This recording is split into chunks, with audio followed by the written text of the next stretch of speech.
You are about to hear The New Lead the Field by Earl Nightingale, performed by Earl Nightingale.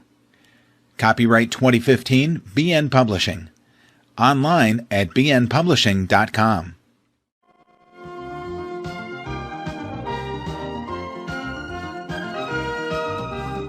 This is Earl Nightingale with the new edition of Lead the Field.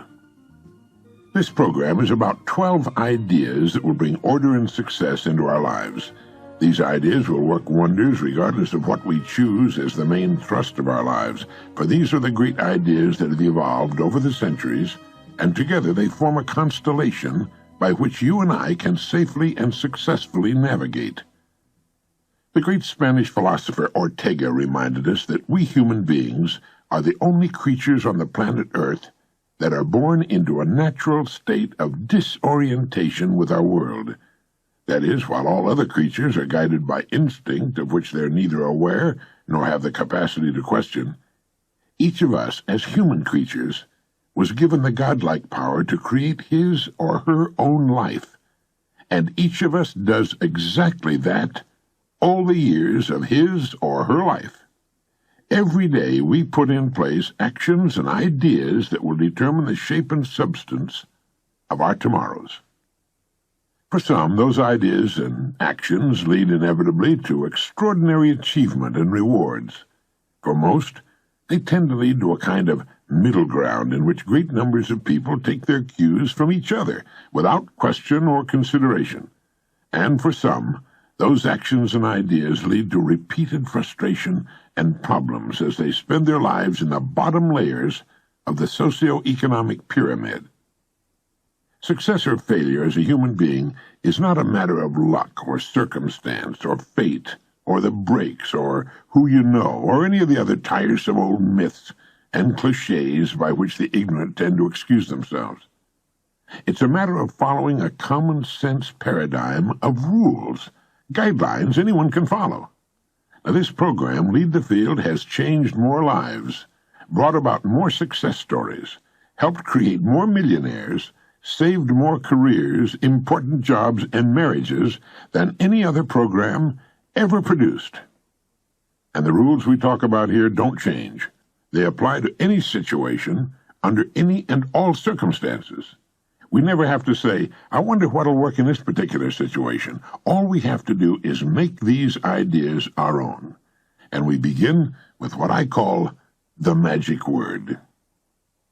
We all want good results from life in our home, our work, and in all our contacts with other people.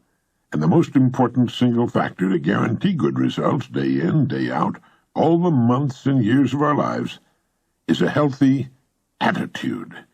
Attitude is the magic word. Attitude is defined as the position or bearing as indicating action, feeling, or mood, and it is our actions, feelings, or moods which determine the actions, feelings, and moods of others. Our attitude tells the world what we expect in return. If it's a cheerful, expectant attitude, it says to everyone with whom we come in contact that we expect the best in our dealings with our world.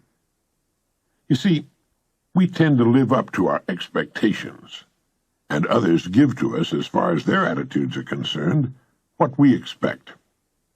Our attitude is something we can control. We can establish our attitude each morning when we start our day. In fact, we do just that whether we realize it or not. And the people in our family, all the people in our world, will reflect back to us the attitude we present to them. It is then our attitude toward life which determines life's attitude toward us, cause and effect. Everything we say or do will cause a corresponding effect. If we're cheerful, glad to be experiencing this miracle of life, others will reflect that good cheer back to us. We are the kind of person others enjoy being around. You and I are responsible for our lives. You and I produce causes all day long, every day of our lives. The environment can only return to us a corresponding effect. That's why I say each of us determines the quality of his or her own life. We get back what we put out. Now, here's a way to test the past quality of your attitude. Would you say people tend to react to you in a smiling, positive manner with friendly greetings when you appear? Your answer to that question will tell the story. I remember the time when a man and his wife bought a home across the street from me in Florida. They had moved there from Minnesota. They had planned the move for years. They were tired of the northern winters, and he was an avid fisherman. Several months passed after their move, and one day I was surprised to see them packing. I walked across the street and asked the man if they were leaving so soon after they made the move. He nodded. "My wife hates it here," he said. "We're going back home." I asked him how in the world his wife could hate it there, what his wife didn't like about the place, and with a few questions, the truth came out. "She hasn't been accepted here," he said. "The other women of the community have left her strictly alone. She's made no friends. She hasn't been asked to participate in any of the community activities." So I asked him, has she let the other women know she's interested in participating in community activities? He stopped what he was doing and looked at me. "No," he said. "No, she hasn't. She's been waiting for the women to ask her." And since she stayed in the house, waiting for them to come to her, they've thought of her as reclusive, as a person who's not interested in making friends, so they've left her alone. Well, there was a long silence, and he began nodding. "Yes, that's exactly what's happened," he said. "Yes, the women of the neighborhood should have come to her and introduced themselves or invited her to a tea or luncheon, but they were reacting to her. She didn't know that the community could only give her back a reflection of her own attitude. He was a woman in her 60s who had never learned the first important rule for successful living, that our surroundings will always reflect us, that our environment is a mirror, often a merciless mirror, of ourselves. As soon as a person begins to change, his or her surroundings will change, and it works like this: great attitude, great results; good attitude, good results; fair or average attitude, fair or average results; poor attitude, poor results. So each of us shapes his or her own life, and to an altogether unexpected extent, the shape and texture, the quality or the lack of quality of our lives is determined by our habitual attitude. That sounds simple, doesn't it? But it's not quite that easy. For most of us, learning this new habit takes time. But once it becomes a habit-knit part of our lives, our world will change as dramatically as would walking from a dark cave into the bright light of day. Most people never think about their attitudes at all. For most of them, it's a matter of beginning each day in neutral. Their attitudes are neither good nor bad, but are poised to react to whatever stimuli they encounter. If the stimulus is good, they'll reflect it. If it's bad, they'll reflect that too. They're chameleons, and they go through their days reacting to whatever confronts them. And these are the people of our environment. That's why it's so important for us to control our attitudes, to make sure they're excellent or good. A person with a poor attitude toward learning, for example, isn't going to learn very much. I know you can think of examples of this in your own life. If we take the attitude that we can't do something, we generally will not do it. An attitude of failure, and we're whipped before we start. It was William James of Harvard, the founder of psychology in America, who said, "Human beings can alter their lives by altering their attitudes of mind." In trying to describe the attitude that's worked so well for me over the years, I found myself using two important words: gratitude and expectant. First, I'm grateful for the opportunity to live on this beautiful and astonishing planet Earth. I wake up with a sense of gratitude in the morning. Secondly, I expect the best. I expect to reach the goals I establish for myself, about which we'll talk a good deal more later in the program. I find the idea of fulfilling those goals agreeable, hence the attitude of expectancy. I know the world will give me back what I put out in the way of attitude, so it's up to me. I'm responsible. There are millions of human beings living narrow, darkened, frustrated lives, living defensively simply because they take a defensive, doubtful attitude toward themselves and, as a result, toward life in general. A person with a poor attitude becomes a magnet for unpleasant experiences. When those experiences come, as they must because of his attitude, they tend to reinforce his poor attitude, thereby bringing more problems and so on. The person becomes an example of self-generating, doom-fulfilling prophecy.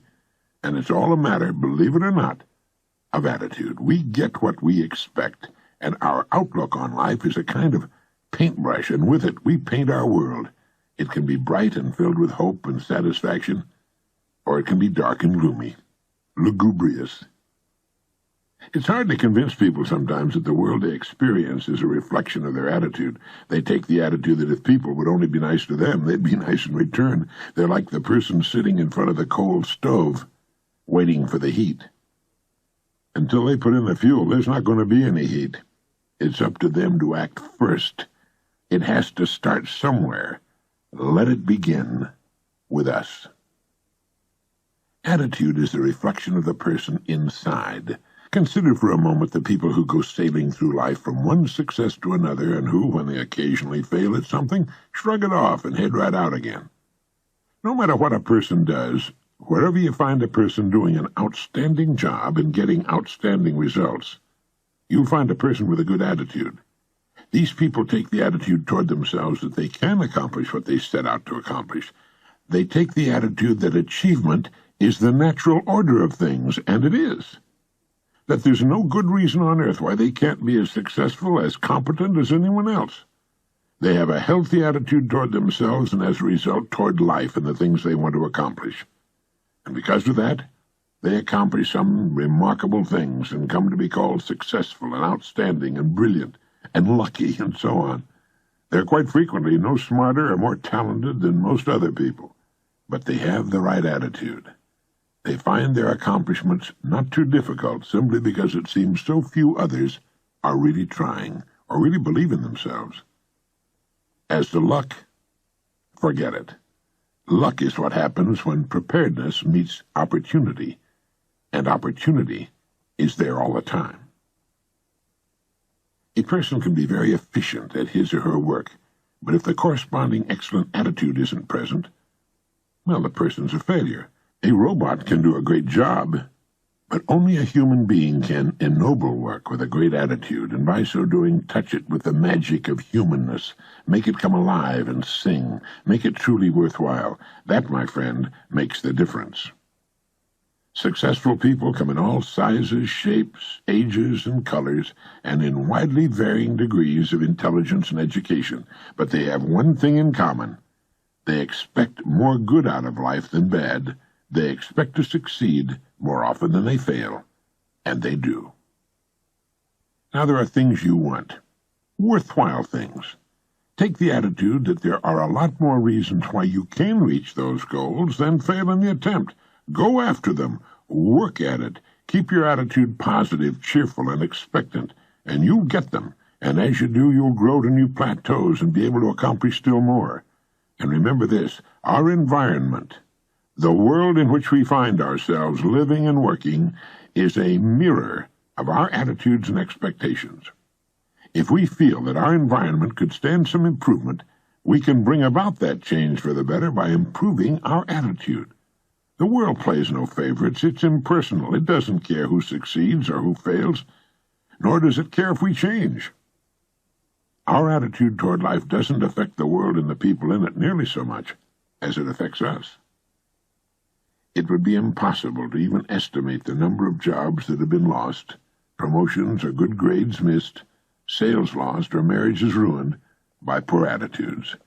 But you can number in the millions the jobs which are held but hated, the marriages which are tolerated but unhappy, the parents and children who fail to understand and love one another, all because of people who are waiting for the world and others to change toward them. They don't understand that what they're getting is a reflection of themselves. Nothing can change until we do. When we change, our worlds will change. The answer is attitude. How does one develop a good attitude? The same way one develops any other factor, practice. One good way is to stick a small sign on the bathroom mirror on which is printed the word attitude. That way you'll see it first thing every morning. You might have another one in your car and at your place of work. We need to smile more, speak to people, go out to people. Everything in the world we want to do or get done we must do with and through people. Every dollar we will ever earn must come from people, Everything worthwhile, the person we love and with whom we want to spend the rest of our life, is a human being with whom we must interact.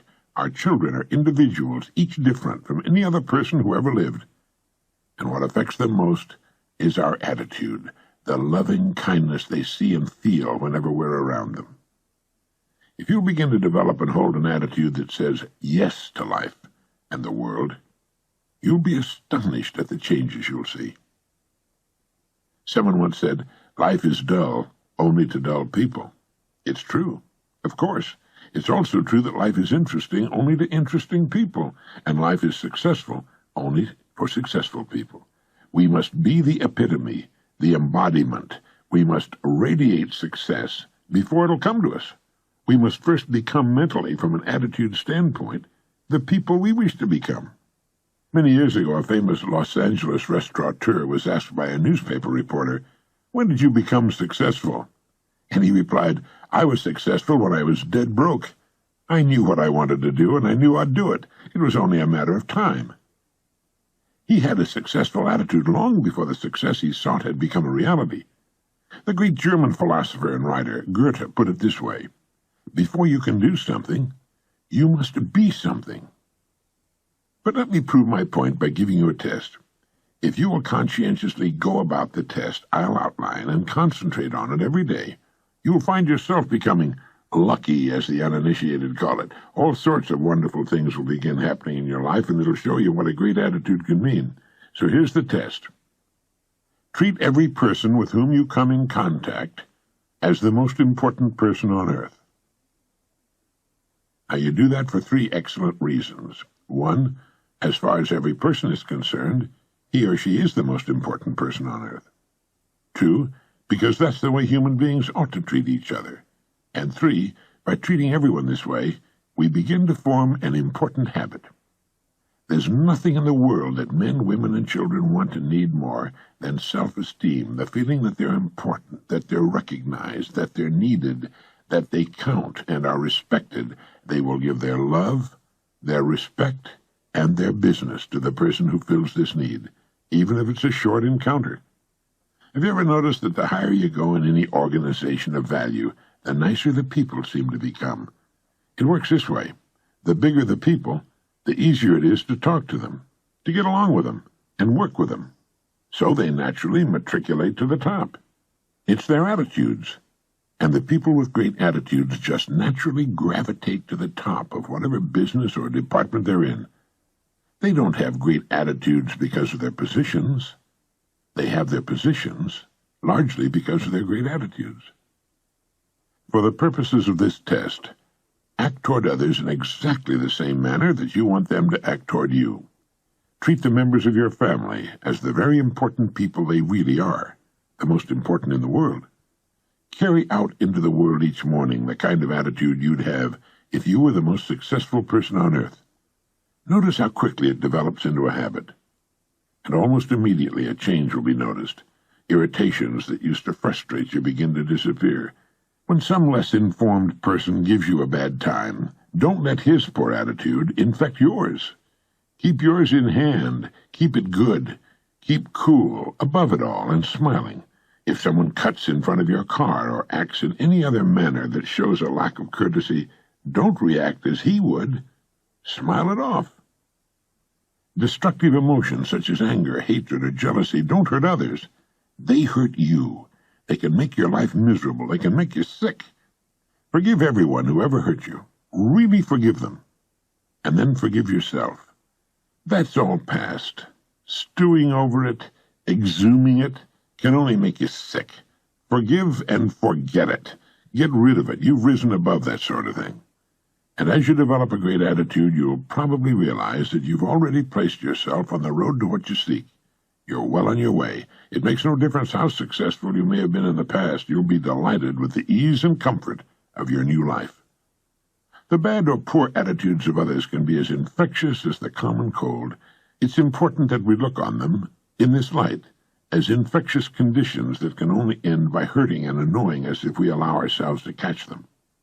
Like the doctor, often working with people with infectious conditions, we must keep ourselves healthy. We simply don't have time for that sort of thing.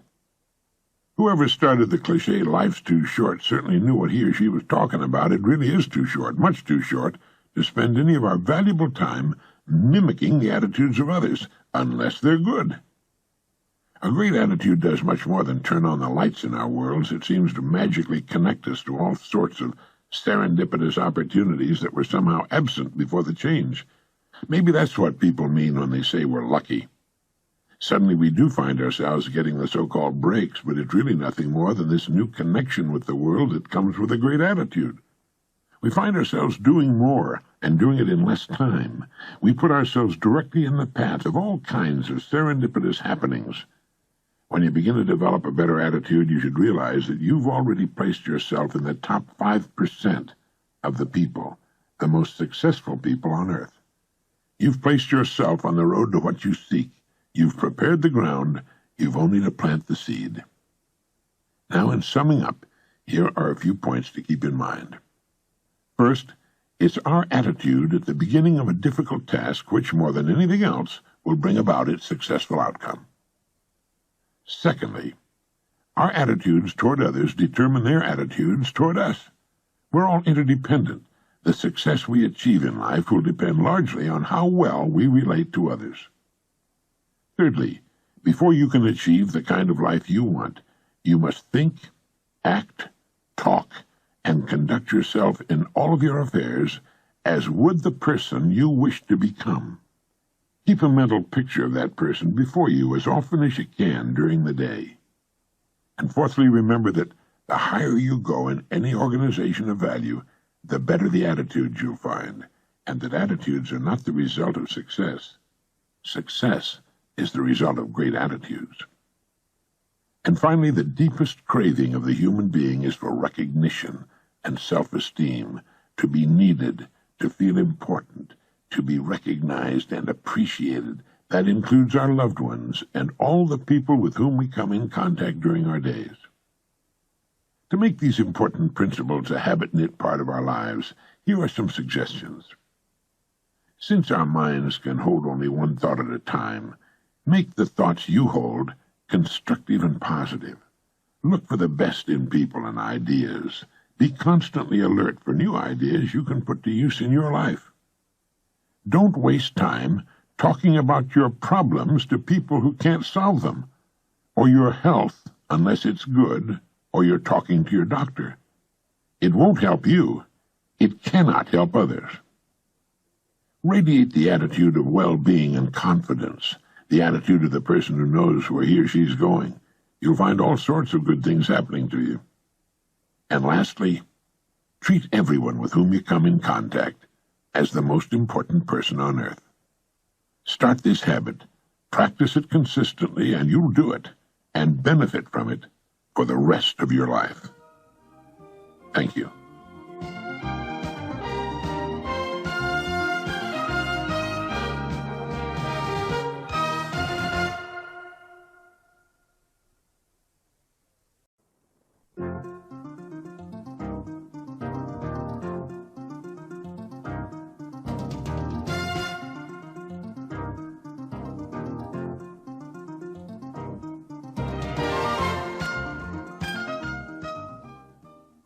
In the year 1843, a man was born who was to have a profound effect upon the lives of millions of people. His name was Russell Herman Conwell.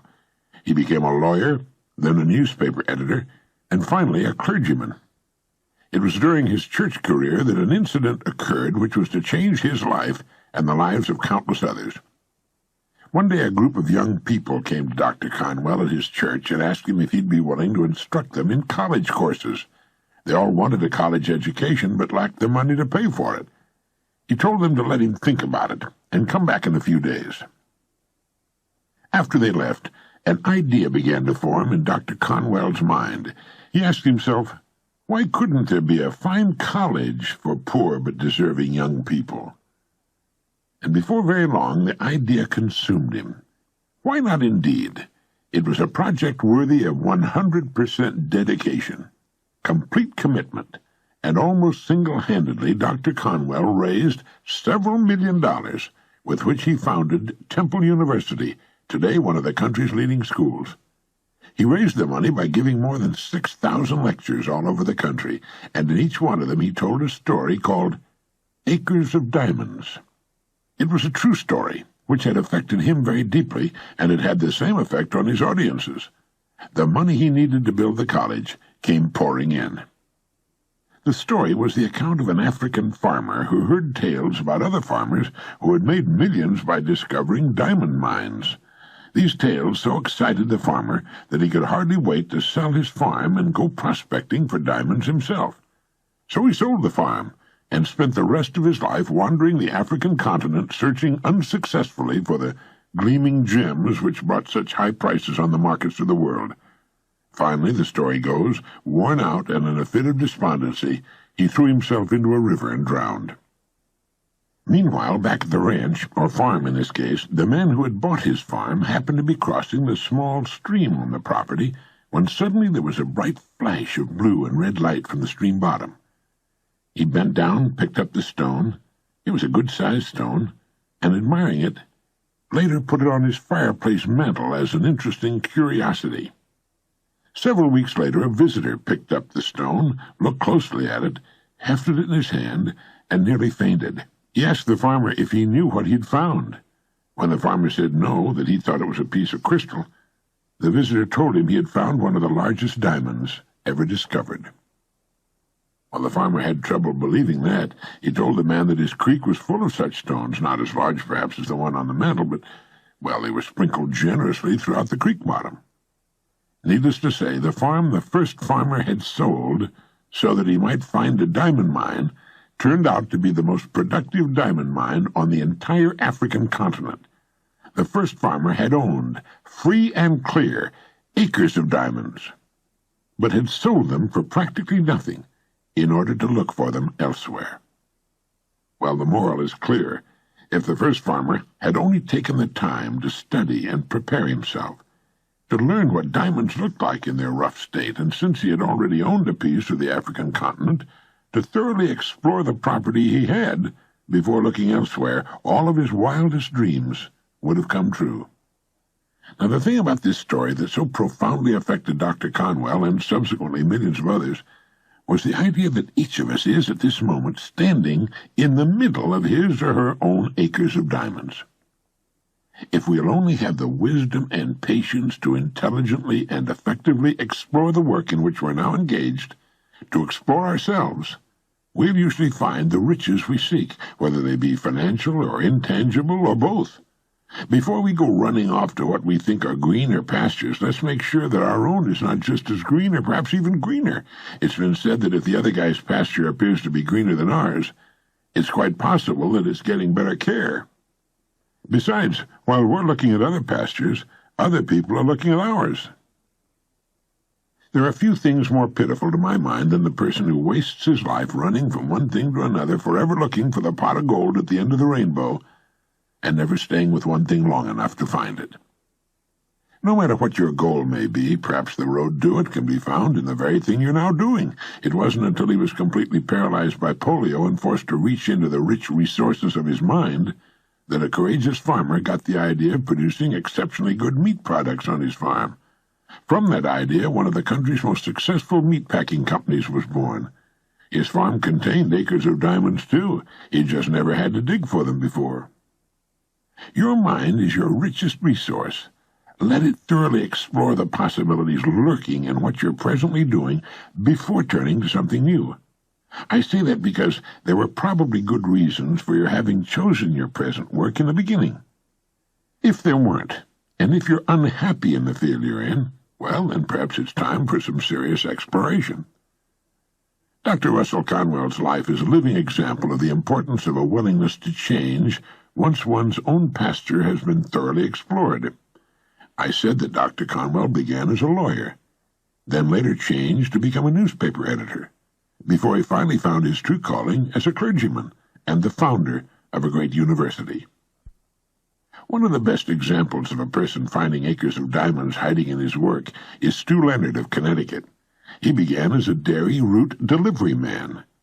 As he worked his rounds, he began to think of all the products connected to the dairy business that his customers really needed. He bought a working dairy with very little down and a lot of hard work and began building his business around it. Keeping the working dairy intact in the center of his operations and surrounding it with windows through which his customers could watch the process, he began adding other products. Today his dairy store is the largest in the world, and it sells everything in the food line. People come from all over the entire area to shop at Stu Leonard's dairy store, and they love it, and he loves them. People who are too old or infirm to come to his store on their own are picked up in Stu Leonard's buses and brought to the store.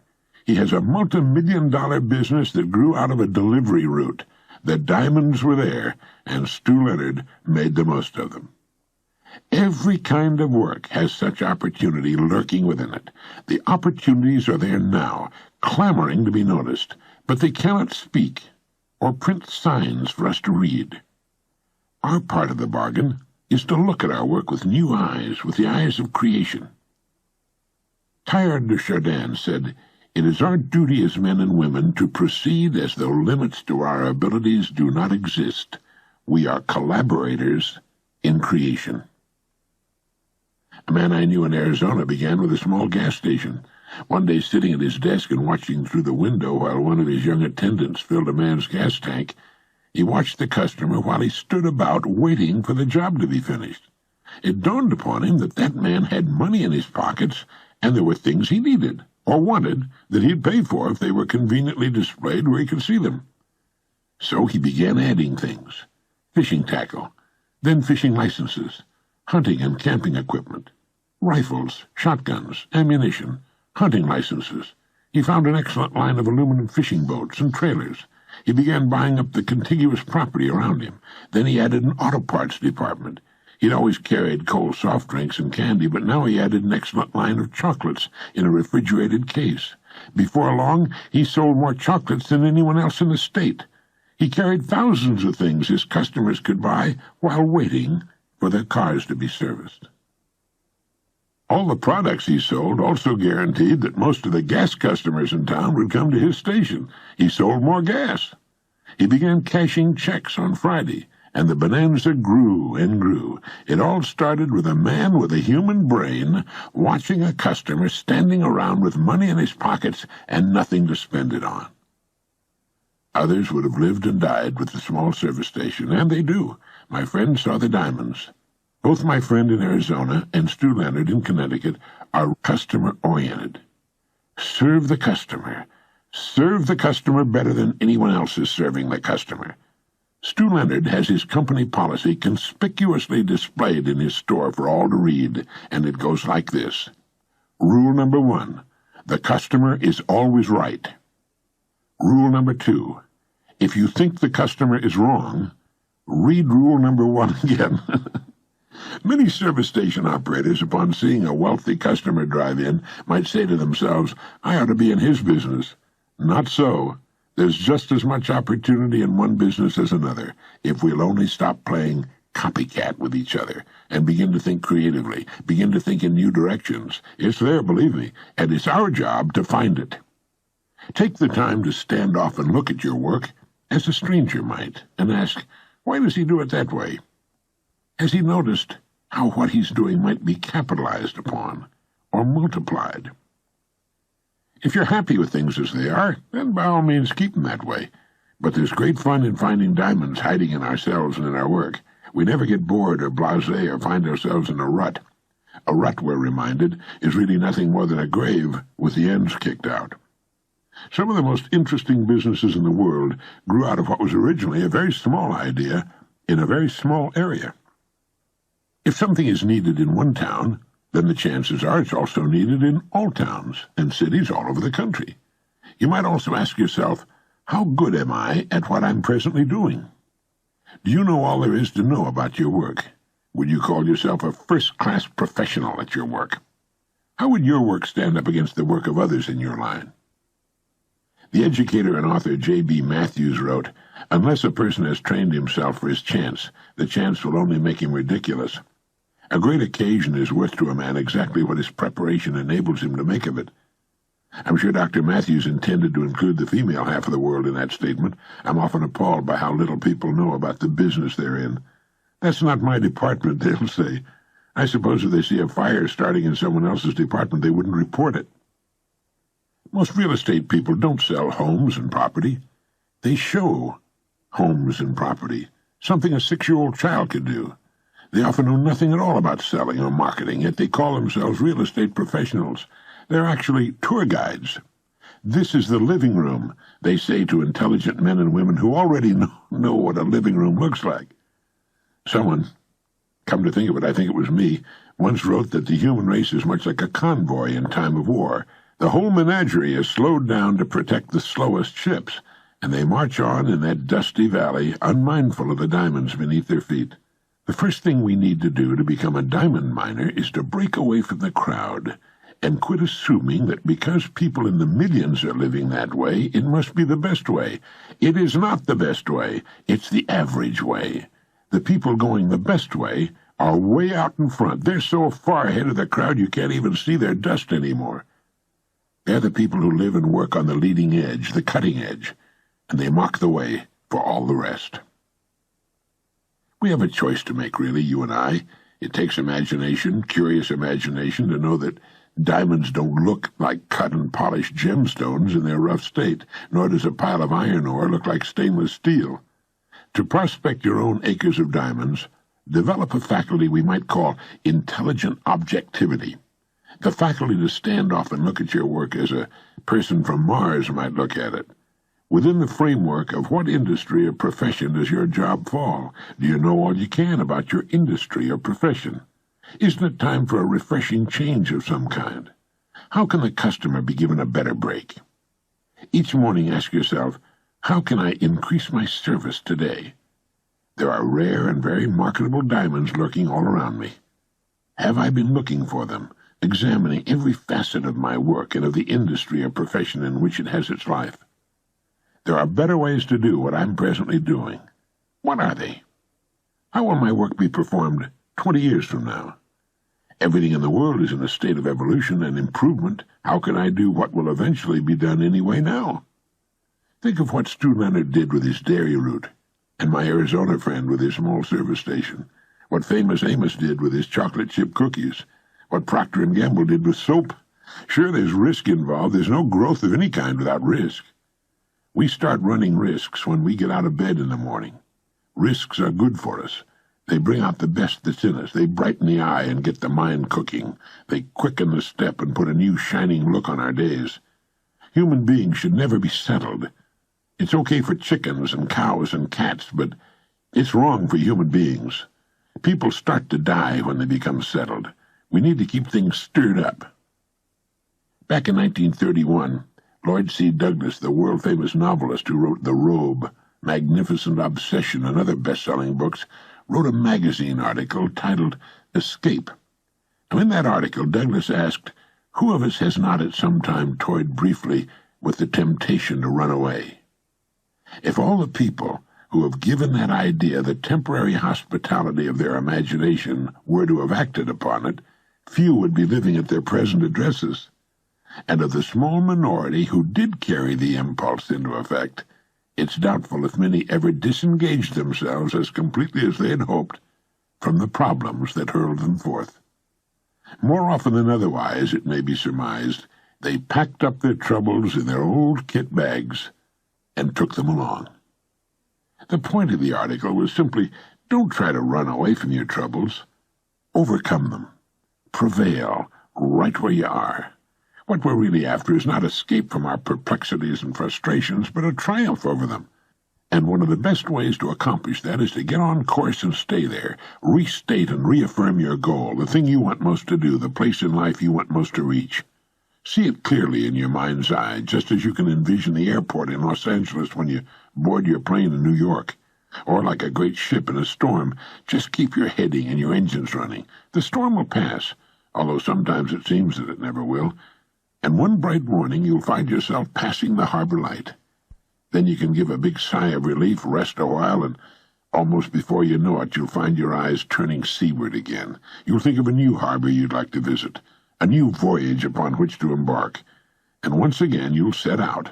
And that's just the way this funny-looking, two-legged, curious, imaginative, tinkering, fiddling dreamer called a human being operates. He escapes from problems not by running away from them, but by overcoming them. And no sooner does he overcome one set of problems, but he starts looking around for new and more difficult pickles to get himself into and out of. So if you find yourself looking at travel folders and thinking of running away, go ahead. Think about it. It'll get your mind off things for a while. Then zero in on your goal, more about that later, and get busy. Take one thing at a time, and before you know it, you'll start seeing those diamonds scattered all over your world, and you'll be out in the clear again. If you feel like running away from it all once in a while, you're perfectly normal. If you stay and get rid of your problems by working your way through them, you're a successful citizen. Start taking an hour a day with a legal pad and dissect your work. Take it apart and look at its constituent parts. There's opportunity there. That's your acre of diamonds.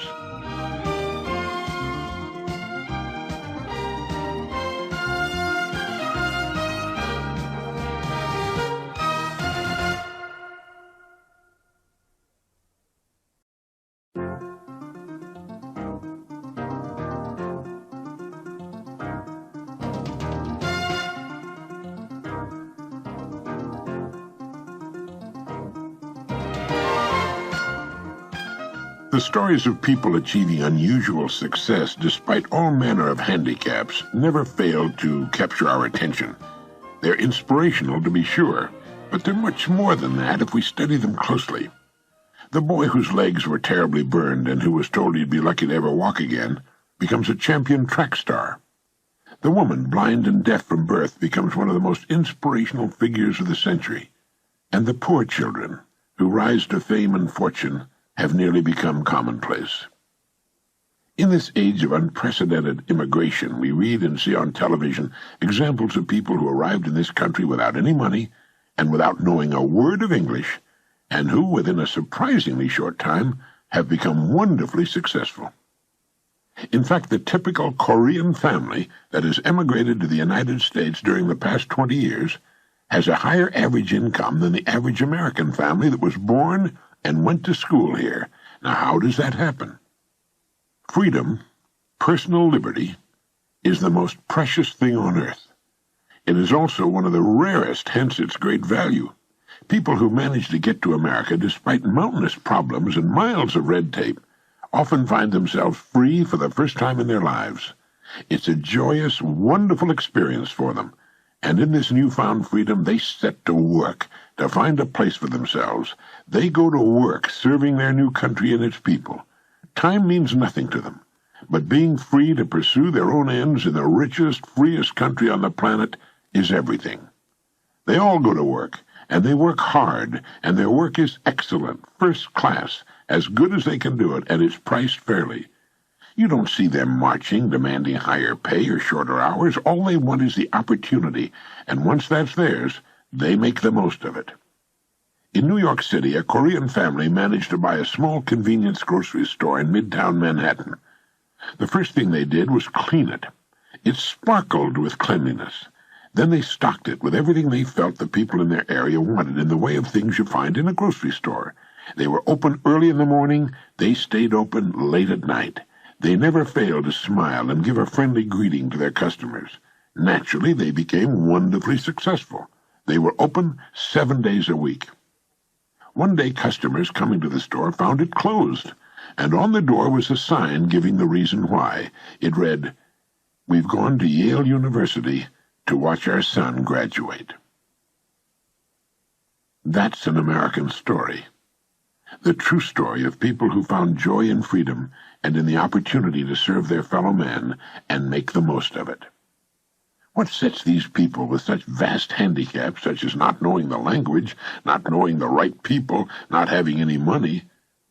Or the boy with the burned legs who becomes the champion runner, or a Helen Keller, blind and deaf at birth? What in the world is the answer? The answer, if fully understood, will bring you and me anything and everything we truly want, and it's deceptively simple.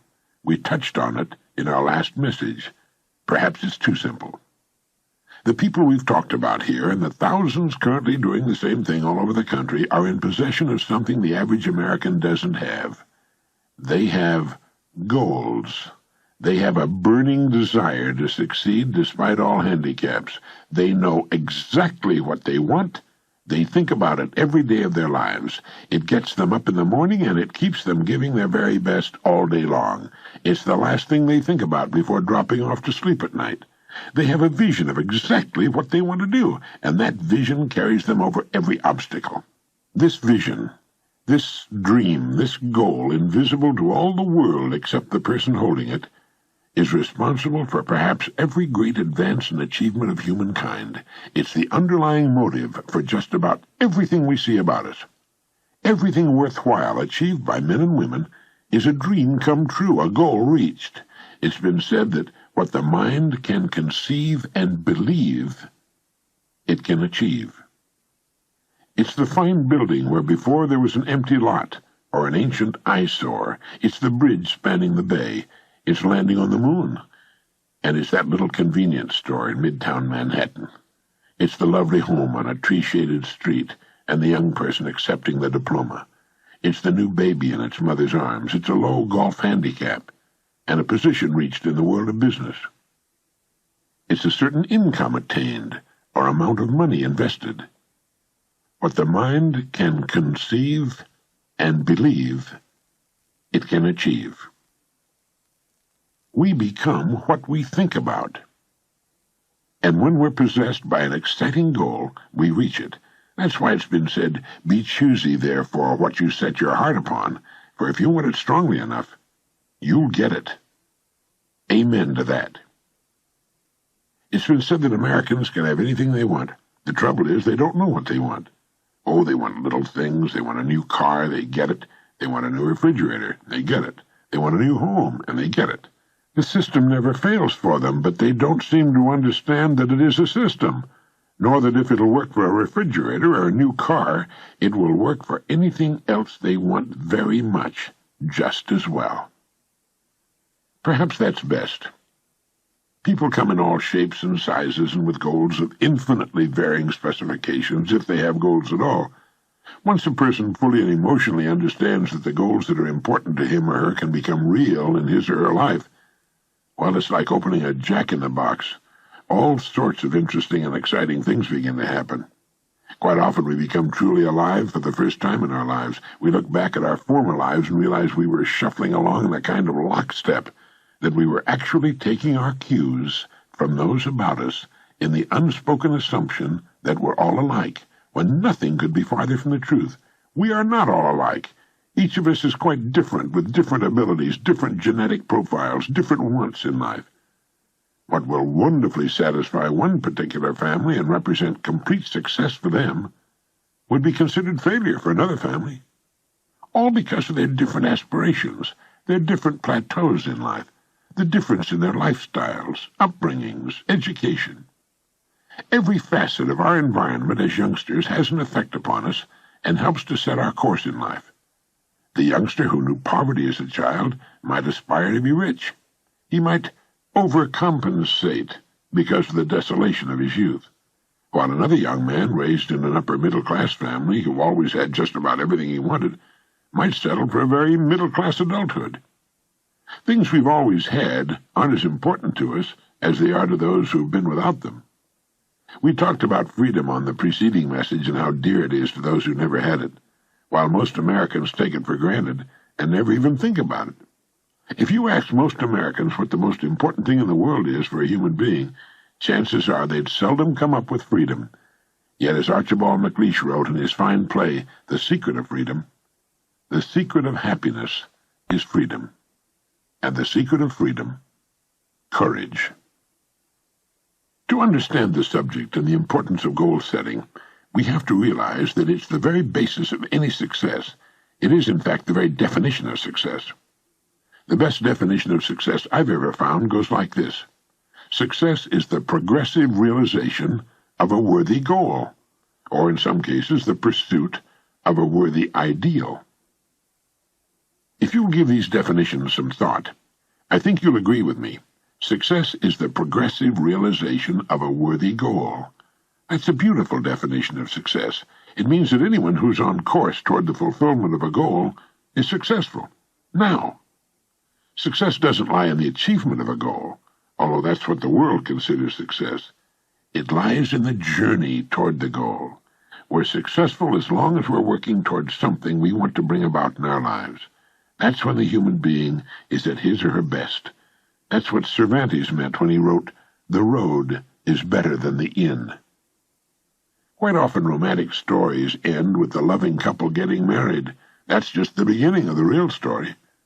When the young person stands before his school's president or principal and receives the diploma, that's called commencement. That's the beginning. It's an important milestone, to be sure, and congratulations are certainly in order.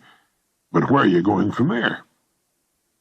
Once a person has realized the goal for which he or she has so assiduously toiled, that's wonderful. It's time for a rest and some self-congratulations, time to savor the achievement.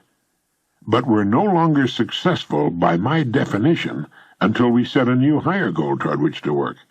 We're at our best when we're climbing, thinking, planning, working, when we're on the road towards something we want to bring about. I don't mean by this that we should become workaholics. Far from it. In fact, it's been well established that the most successful men and women manage to live in a wonderful state of balance, with lots of recreation. Take that word recreate apart when you've got some time, and you'll find it interesting. And they get lots of rest. The mind works best when we're properly rested, and our minds are the best and most important parts of us, regardless of what we choose to do. Did you ever hear an athlete say, "It's about 90% mental"? Whatever the percentage really is in a good game of golf or tennis, it's very large. As we pointed out in the magic word, our mental attitude can make all the difference between winning and losing. With our definition, success being the progressive realization of a worthy goal, we cover all the bases. The young person working to finish school is as successful as any person on earth. The person working toward a particular position with his or her company is just as successful. If you have a goal that you find worthy of you as a person, a goal that fills you with joy at the thought of it, believe me, you'll reach it. But as you draw near and see that the goal will soon be achieved, begin to think ahead to the next goal you're going to set. It often happens that a writer, halfway through a book, will hit upon the idea for his next one and begin making notes or ideas for a title, even while he's finishing work on the one in progress. That's the way it should be. One of my favorite poems is by Rabindranath Tagore, the distinguished Calcutta poet, and it goes like this. I slept and dreamt that life was joy. I woke and saw that life was duty. I acted, and behold, duty was joy. We are at our very best, and we are happiest, when we are fully engaged in work we enjoy on the journey toward the goal we've established for ourselves. It gives meaning to our time off and comfort to our sleep. It makes everything else in life so wonderful, so worthwhile. Most people, when they think of the word success, tend to equate it with lots of money. Sometimes that's a natural part of the goal and tells us how well we're doing, but not always by any means. Success is whatever we want it to be, that is worthy of us. That's why I commented earlier that success may also be defined as the pursuit of a worthy ideal. For example, I can't imagine anyone being more successful than an outstanding teacher who's striving to know more about the art of teaching and the subject matter that will catch the interest of his or her pupils, who understands that every student is different and learns at a different rate of speed. Joy and satisfaction come to us from serving others, and there are literally millions of ways of doing that. For those whose goals involve the serving of great numbers of people, chances are they'll be richly rewarded indeed. In fact, for many, a goal is a certain level of income or a certain amount of money in an investment account. A goal is an individual thing, as individual as the person, him or herself. Since no two people are exactly alike, it stands to reason that no two of us will have exactly the same goals. One thing a goal must do, however, is fill us with positive emotion when we think about it. It must be something we want very much to bring about. The more intensely we feel about a goal, the more assuredly the idea buried deep in our subconscious will direct us along the path to its fulfillment. I once used the quotation, "No one gets rich without enriching others." I received a letter from a man in Utah who wrote, "How about those who get rich in the drug trade, or those who produce and sell pornography? How do they enrich others?" It was a good question, especially in these times. I wrote back to him and told him that my definition of success is the progressive realization of a worthy goal. Certainly people in the drug and pornography business would not qualify as successful. What they're doing is counterproductive, destructive, and involves, in the case of drugs, the enslavement and death of thousands. And I went on to say that while our needs are few and relatively simple, our wants, in this incredibly affluent society, are virtually endless. By meeting those wants, whatever they may be, we serve others, not always to their benefit, nor to our own, nor would I call those in drugs and pornography successful, nor do their riches amount to much if they're apprehended and sent to prison. But I did stop using that quotation. It is possible to get rich without enriching others, but for most of us, it's not the way we want to go. It's nothing to take pride in. Why bother when there are so many positive, excellent, and productive ways to serve others? But whatever our goal happens to be, if we stay with it, if we're fully committed to it, we'll reach it. That's the way it works. It's estimated that about 5% of the population achieves unusual success. For the rest, averages seem to be good enough. Most seem to just drift along, taking circumstances as they come, and perhaps hoping from time to time that things will get better. I like to compare human beings with ships, as Carlyle used to do. It's estimated that about 95% can be compared to ships without rudders. Subject to every shift of wind and tide, they are helplessly adrift, and while they fondly hope that they will one day drift into some rich and bustling port, you and I know that for every narrow harbor entrance, there are 1,000 miles of rocky coastline. The chances of their drifting into port are 1,000 to 1 against them. Our state lotteries wax rich on such people. So do the slot machines at Las Vegas and Atlantic City. They look to luck, but don't seem to realize how steeply the odds are stacked against them. Someone wins from time to time, to be sure, but the odds are still there.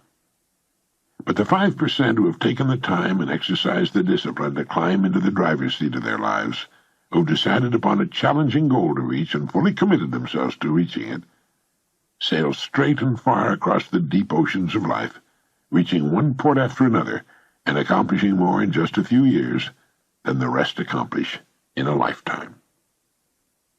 If you should visit a ship in port and ask the captain for his next port of call, he'll tell you in a single sentence. Even though the captain cannot see his port, his destination, for fully 99% of the voyage, he knows it's there, and that barring an unforeseen and highly unlikely catastrophe, he'll reach it. All he has to do is keep doing certain things every day. If someone asks you for your next port of call, your goal, could you tell him? Is your goal clean and concise in your mind? Do you have it written down? It's a good idea. We need reminding, reinforcement. If you can get a picture of your goal and stick it to your bathroom mirror, it's an excellent idea to do so. Thousands of successful people carry their goals written on a card in their wallets or purses. When we ask people what they're working for, chances are they'll answer in vague generalities. They might say, "Oh, good health," or "happiness," or "lots of money." That's not good. Good health should be a universal goal. We all want that and do our best to achieve and maintain it. But happiness is a byproduct of something else, and lots of money is much too vague. It might work, but I think it's better to choose a particular sum of money. The better, the clearer our goal is defined, the more real it becomes to us, and before long, the more attainable. Happiness comes from the direction in which we're moving. For example, children are happier on Christmas morning, before opening their presents, than they are Christmas afternoon. No matter how wonderful their presents may be, it's after Christmas. They'll enjoy their gifts, to be sure, but we often find them querulous and irritable Christmas afternoon. We're happier on our way out to dinner than we are on the way home.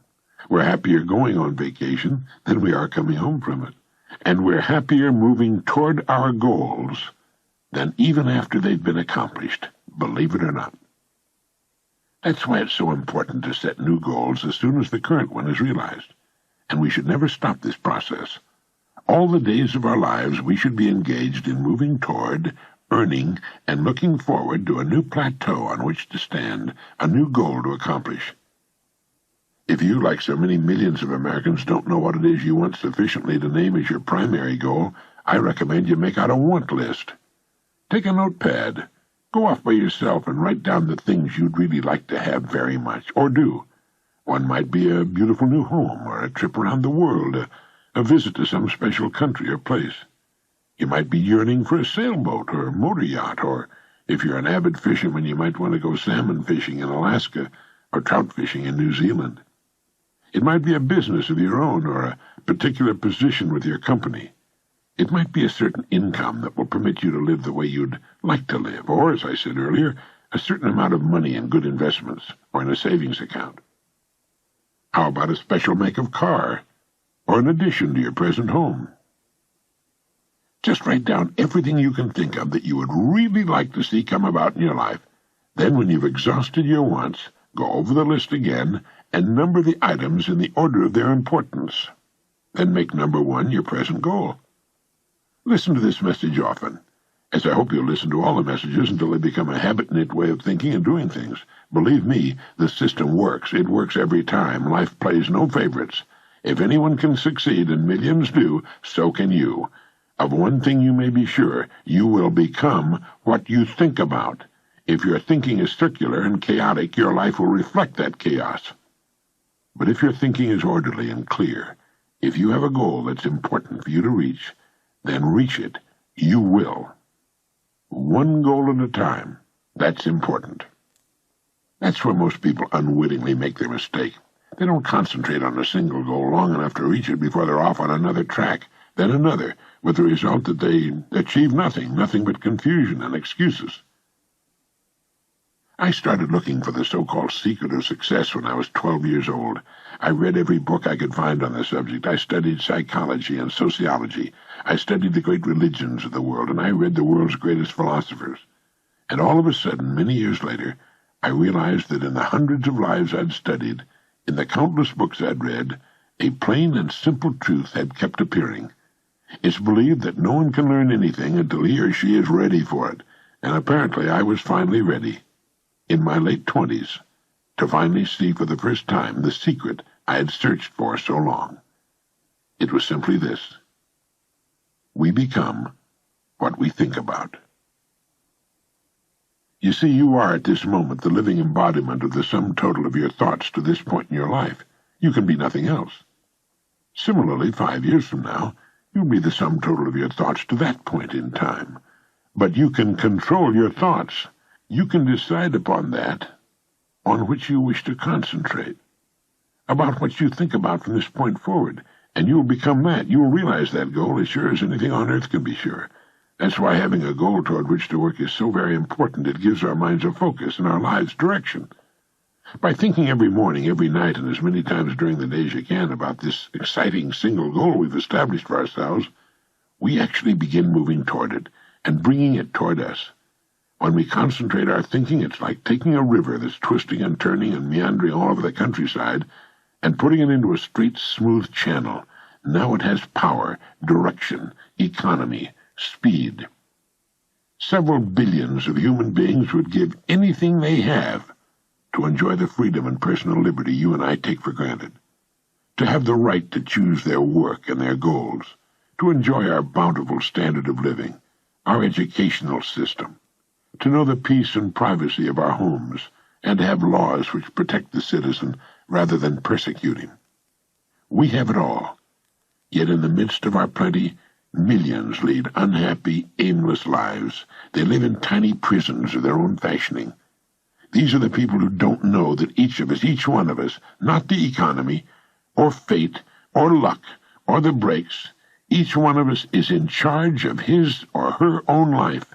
Each one of us is completely responsible. As Carlyle put it, the person without a purpose is like a ship without a rudder. Have a purpose in life, and having it, throw such strength of mind and muscle into your work as God has given you. He also said, a person with a half volition goes backward and forward and makes no way on the smoothest road. But the person with a whole volition advances on the roughest and will reach his or her purpose if there be even a little wisdom in it. And Munger said, there is no road to success but through a clear, strong purpose. Nothing can take its place. A purpose underlies character, culture, position, attainment of every sort. So decide upon your goal. Insist upon it. Look at your goal card every morning and night, and as many times during the day as you conveniently can. By so doing, you'll insinuate your goal into your subconscious mind. You'll see yourself as having already attained your goal, and do that every day without fail, and it will become a habit before you realize it. A habit that will take you from one success to another all the years of your life. For that is the secret of success, the door to everything you will ever have or be. You are now, and you most certainly will become, what you think about.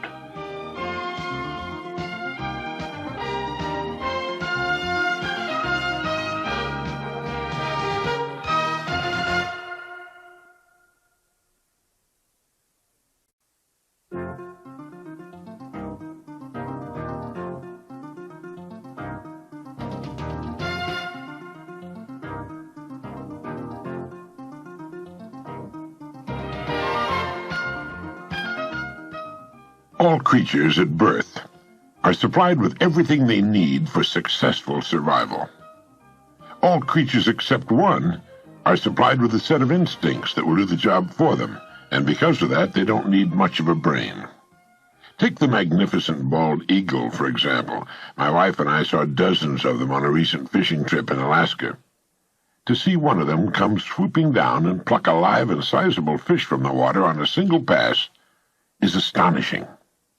More astonishing still is the eagle's eyesight, and because of its need to see small rodents moving in the grass from high altitudes or a fish just inches under the surface of the water, its incredible eyes take up just about all of the space in its head. For the eagle, its eyes are the most important thing, and everything else works in unison with them. Its brain is tiny and rudimentary. It doesn't think or plan or remember. It simply acts in accordance with stimuli. And it's the same with most other living creatures. Even the beautiful porpoise with a much larger brain and the chimpanzee are easily tamed and taught. Only one takes 20 years to mature and has dominion over all the rest and the earth itself, and has today the power to destroy all life on earth in a couple of hours.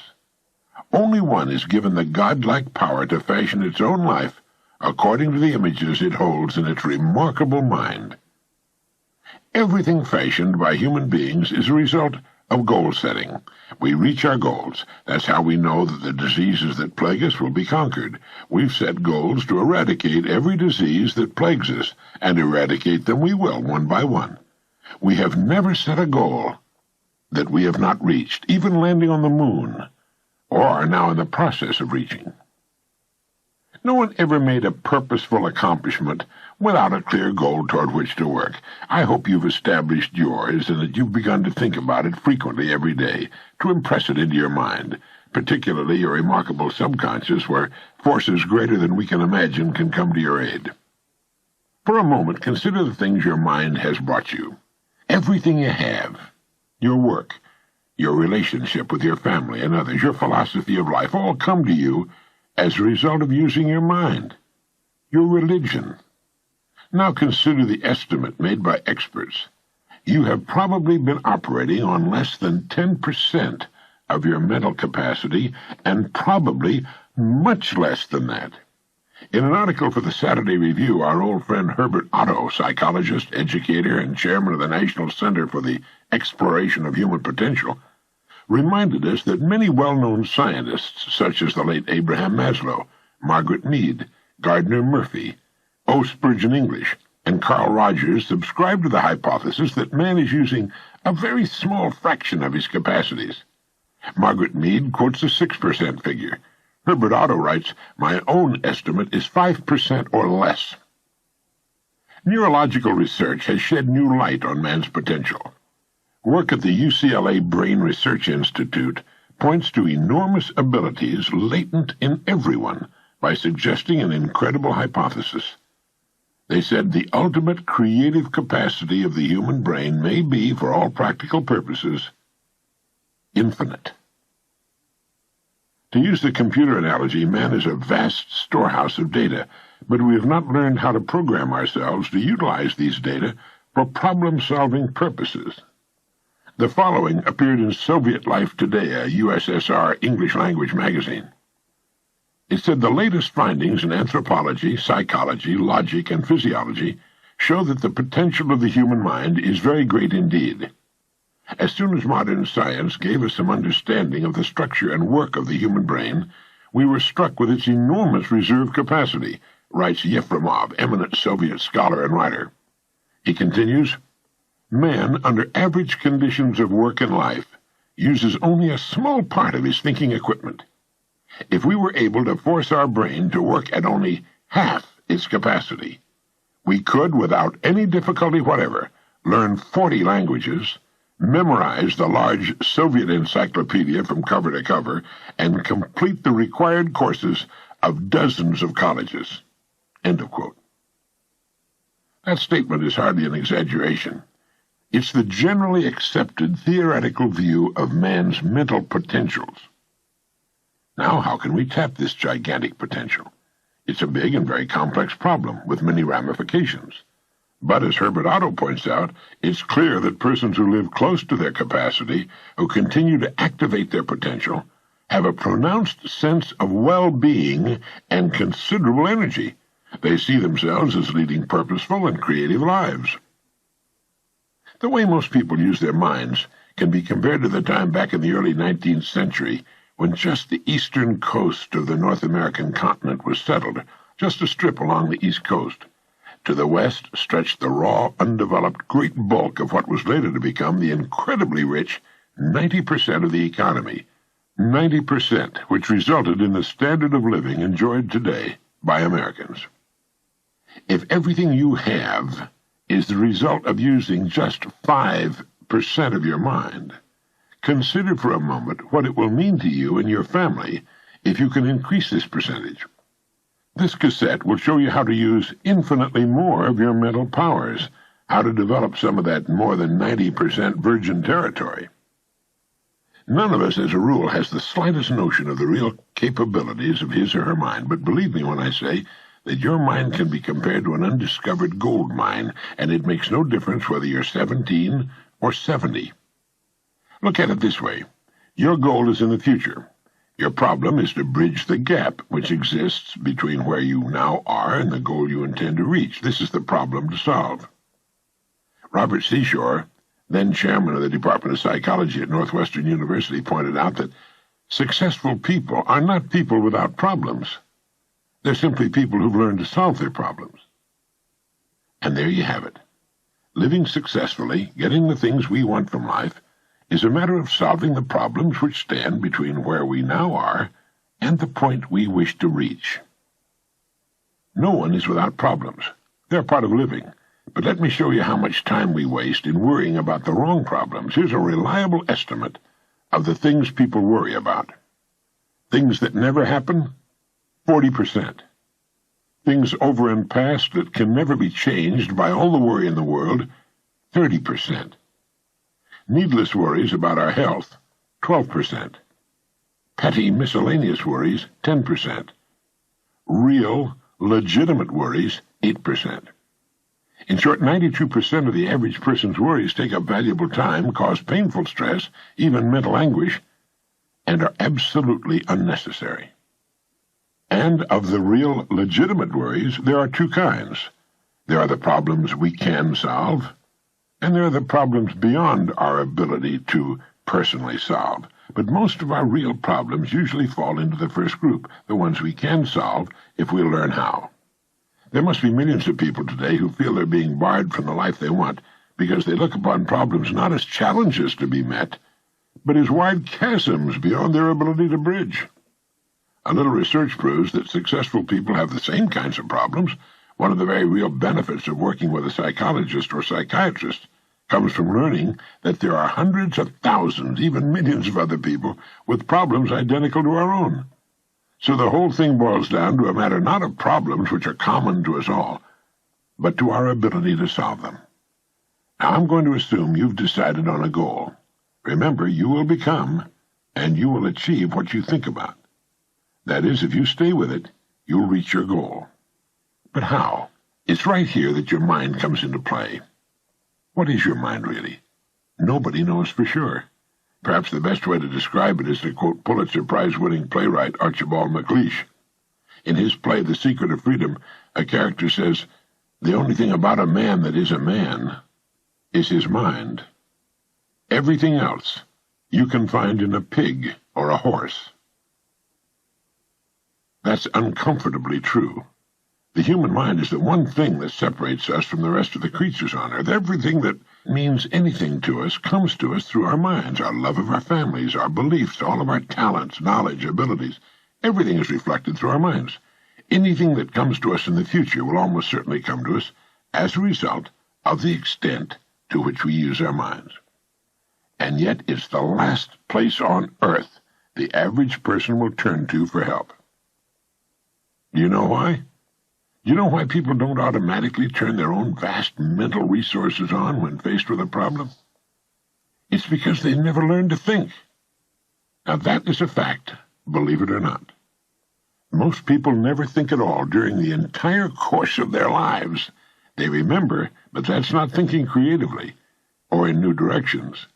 They react to stimuli, but again, that's not thinking. Remembering to set the alarm at night and getting up when it rings in the morning does not take thought, nor does showering, shaving, getting dressed, eating breakfast, going to work. At work, we once again fall into comfortable routines. At quitting time, we go home and start repeating the process. Most people, let me say it again, do not know how to think. When they're faced with a problem, they will go to any length to avoid thinking. They will ask advice from the most illogical people, usually people who don't know any more than they do, next-door neighbors, members of their families. Very few of them have reference books.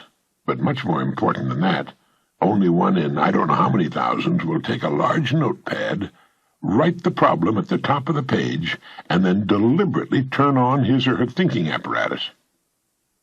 But some people do think. They do indeed. In order to reflect a moment on the human mind, consider what it's accomplished. As you do, realize that we are developing so rapidly that we've come further in the realm of progress in the past 50 years than in all the preceding 10,000 years of human civilization. Of all the scientists who ever lived, it's estimated that 90% of them are alive today. We've reached in the area of ideas and human advancement a plateau so high it was undreamed of by even the most optimistic forecasters as recently as 30 years ago. But every new idea triggers additional ideas, so that now we're in an era of compounding advancement on every front and in every area that stagger the imagination. The harnessing of the power of the sun in our atomic plants and ships, the speed of light computers which in minutes save months and years of calculating drudgery. Every man-made thing you see and touch spawned from the most powerful agency in the world, the human mind. Dr. Harlow Shapley of Harvard has said that we're now entering an entirely new age of man. He calls it the Psychozoic age, the age of the mind. And you, my friend, own one, free and clear. Now let's look at a few facts. The 40-hour week long standard is in imminent likelihood of being even further shortened. This means that the average working person has at his disposal an enormous amount of free time. In fact, if you'll total the hours in a year and subtract the sleeping hours, if he or she sleeps 8 hours every night, you'll find that this person has about 6,000 waking hours, of which less than 2,000 are spent on the job. Now, this leaves 4,000 hours a year when a person is either working or sleeping. These can be called discretionary hours with which that person can do pretty much as he or she pleases. So that you can see the amazing results in your own life, I want to recommend that you take just 1 hour a day, 5 days a week, and devote this hour to exercising your mind. You don't even have to do it on weekends. Pick 1 hour a day on which you can fairly regularly count. The best time for me is an hour before the others are up in the morning. The mind's clear, the house is quiet, and if you like, with a fresh cup of coffee, this is the time to start the mind going. And here's one good way to do it. During this hour every day, take a completely blank sheet of paper. At the top of the page, write your present primary goal, clearly, simply. Then, since our future depends upon the way in which we handle our work, write down as many ideas as you can for improving that which you now do. Try to think of 20 possible ways in which the activity that fills your day can be improved. You won't always get 20, but even one idea is good. Now remember 2 important points with regard to this. 1, this is not particularly easy. And 2, most of your ideas won't be any good. When I say it's not easy, I mean it's like starting any other habit. At first you'll find your mind a little reluctant to be hauled up out of that old familiar bed, but as you think about your work and ways in which it might be improved, write down every idea that pops into your head, no matter how absurd it might seem. Let me tell you what'll happen.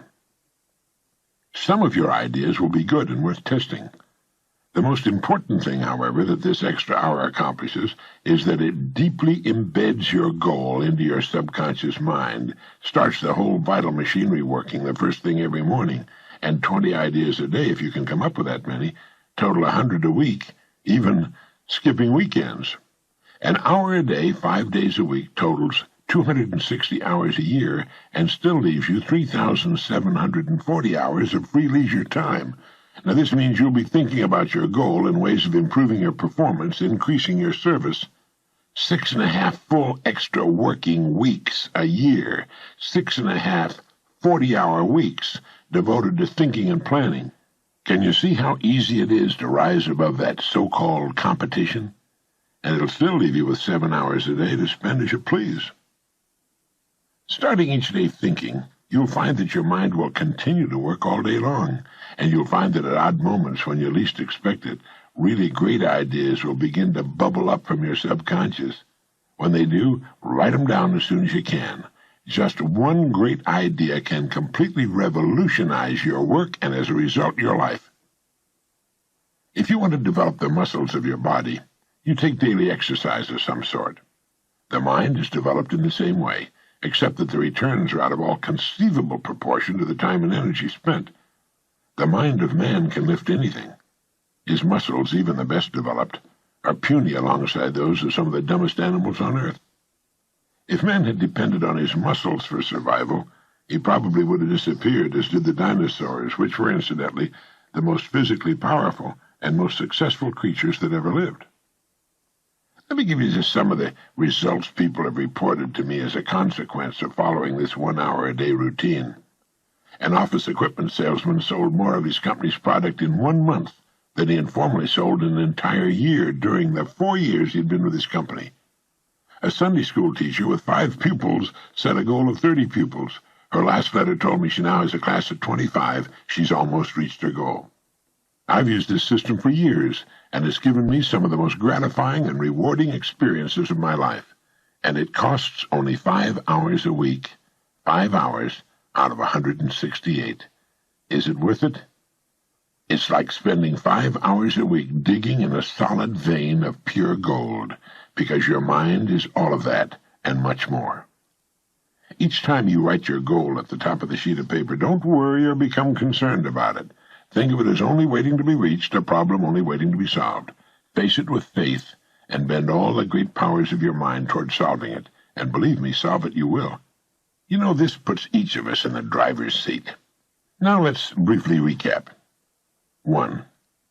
This week, start spending 1 hour a day getting as many ideas as you can. Try for 20 a day on ways to improve what you're now doing.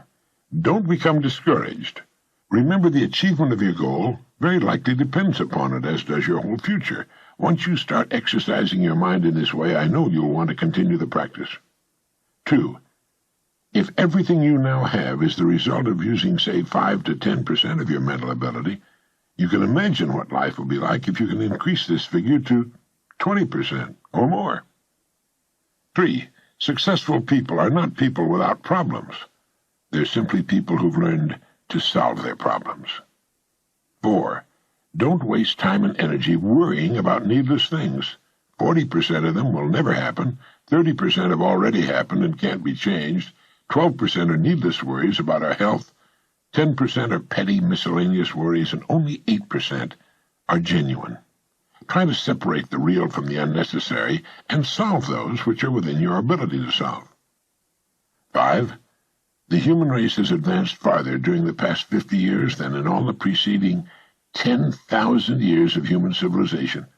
We're now living right in the middle of the golden age man has been dreaming of and praying for centuries, and it's going to get better.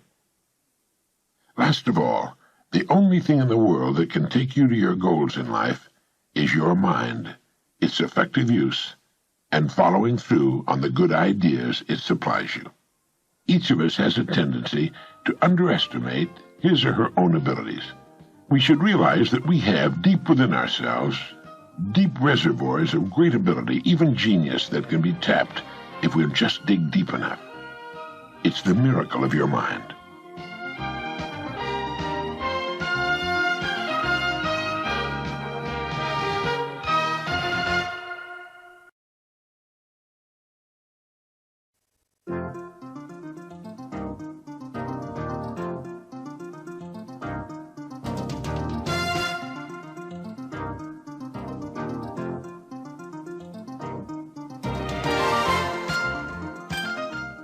I'm sure you find it as amazing as do the rest of us that the great majority of people have to learn things the hard way. It's only natural to think that if a great discovery were made in a particular generation, all the succeeding generations would know about it and utilize it for their own good. But in many things, such is not the case. It's true with most inventions and discoveries which obviously affect our lives, but it frequently is not true when it comes to the great laws which determine the directions of our individual destinies. In one of the so-called third world countries, a group of laborers was hired to work on a farm. Now, these people came from a small, very remote village where motor vehicles were virtually unknown. They were enjoying the new experience of being transported on the back of a truck when they came to the place where they thought they were supposed to get off. Without giving it a thought, apparently, they just stepped off the back of the speeding truck. Fortunately, they fell on a soft dirt road, not a paved highway, but even so, the results of their unconventional method of disembarking were, to say the least, astonishing. At least to them. They went bounding, spinning, sliding, and cartwheeling along the dusty road for quite a distance before gravity and friction working together finally brought them to a halt. None was seriously injured. In fact, by the time the terrified driver got back to them, they were laughing uproariously about the whole thing. The truck driver, in explaining the incident, later put the blame on their never having ridden in trucks before. Now, that's the obvious answer, but it's really not the true one. The amazing circus tumbling act on a remote farm road had been caused by ignorance of a law that operates the same whether a truck, a boat, an airplane, or any moving body is involved. Sir Isaac Newton gave us the law, and it goes like this. A body in motion tends to remain in motion until acted upon by an outside force. When the workers stepped off the back of the speeding truck, they were going the same speed as the truck itself. The outside force was gravity, which pulled them down to the road, still traveling at the same speed, and, well, you get the idea. They had been hurt, confused, frightened, and turned upside down because they didn't understand the principal law on which everything in the universe operates, the laws of cause and effect. This law has been written thousands of times by the greatest minds the world has produced, and as a result has appeared in many forms. For our purposes, it might best be put this way. Our rewards in life will always match our service. It's another way of saying, as ye sow, so shall ye reap. And it's been written in many ways in every language on earth. Sir Isaac Newton, in promulgating his laws of physics, put this one in this way. For every action, there's an equal and opposite reaction. In saying our rewards in life will always match our service, you'll almost always get general agreement. People will nod their heads and say, yes, that's certainly true. Then they will go their ways and never realize, for the most part, how close they came to a truth so great and all-enveloping that their every thought and action is affected by it. I like to think of this law in the form of a giant apothecary scale, the kind with a cross arm from which hang two bowls on chains. Now, one of the bowls is marked rewards, the other is marked service. Whatever we put into the bowl marked service, the world will match in the bowl marked rewards. How we think, work, talk, and conduct ourselves is what we have to put in the bold marked service, and the extent and nature of our service will determine our rewards. If any person alive is discontented with his rewards, he needs to examine his service. Action, reaction. As ye sow, so shall ye reap. What you put out will determine what you must get back in return. So simple, so basic, so true, and so misunderstood. If a business is not expanding to the quick and exciting tempo of the times, it must examine its contribution, its service. If a person is unhappy with his income, he must examine and re-evaluate his service. Now, whom do we serve? Each of us serves a portion of humanity, and humanity to any given person is the people with whom he or she comes in contact. His family, friends, neighbors, co-workers, customers, prospects, employer, all those he or she has chosen to serve. Everyone with whom we have any kind of contact is to us humanity, and to the extent that we serve, will our rewards be determined. Never before in the history of the world have human beings been so interdependent. It's as impossible to live without serving others as it would be to live if others were not constantly serving us, and this is good. The more closely knit this interdependence becomes, the greater will be human achievement. We need each other, and we literally cannot live without one another. Every time we strike a match, drink a glass of water, turn on the lights, pick up the phone, drive our car, put on our clothes, take a bath, mow the lawn, go fishing, try making your own fish hook sometime, we're being served by other human beings. Every time you look at your watch, you're being served by a great industry and by efforts of thousands of human beings. We all seek rewards, and we should understand that rewards come in two forms. There are tangible rewards and intangible. That is, rewards include the money we earn, the home we buy, the car we drive, the clothes we wear. But it also includes our happiness, our peace of mind, our inner satisfaction, the people we meet and enjoy. But remember this, whatever it is you seek in the form of rewards, you must first earn in the form of service to others. All attempts to sidestep this law will end in failure, frustration, and, if maintained long enough, ultimate demoralization. We can see this frustration on every side. We can see it in the tense, strained, and nervous faces, in the mountains of tranquilizers which are consumed every day, and we can also see it in the slack, bovine-like faces of those who have found the whole game too complicated and have simply given up, surrendered to the push and pull of circumstances. How much of this do you suppose is due to misunderstanding or ignorance of the simple and wonderful law of nature? It's my belief that a great deal can be traced to this cause. Now, do you understand this law, fully understand it, intellectually and emotionally? If you do, you can chart a wonderful course through life. Just as the field workers stepped off a speeding truck, just as a child will put its fingers in the way of a closing door, just as a speeding driver discovers he's not going to make the curve, how many times have you been confounded because you acted contrary to the rules? Not just the rules of man, but the rules of nature. How many times have you been in the position of the man who sat in front of the empty fireplace and said, "Give me heat, and then I'll give you some wood"? People seem to be divided into those who understand that the wood must be put in before they can expect warmth, and those who feel they should get warmth whether they do anything about it or not, or who feel they should get maximum heat from too small a supply of wood.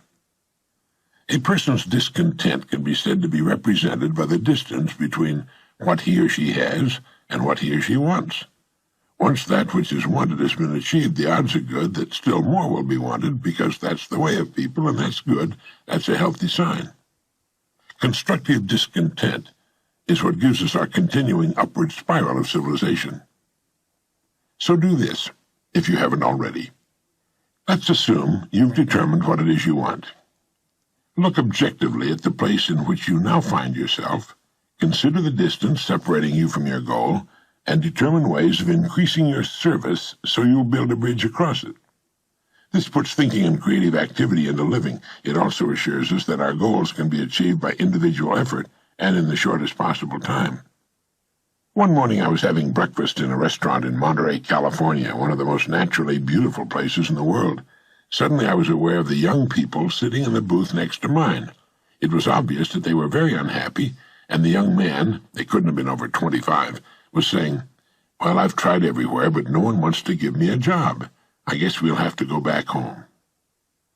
It was apparent from their attitudes that they wanted to live on the Monterey Peninsula, but were about out of money and unable to find a job. But he had said, "Nobody wants to give me a job." He wanted someone to give him something, in this case a job. What might have happened if he had turned the whole idea around? What if he had said instead, "What do I know how to do that will serve some of the people of this beautiful part of the world? Or how can I or we be of value to this community?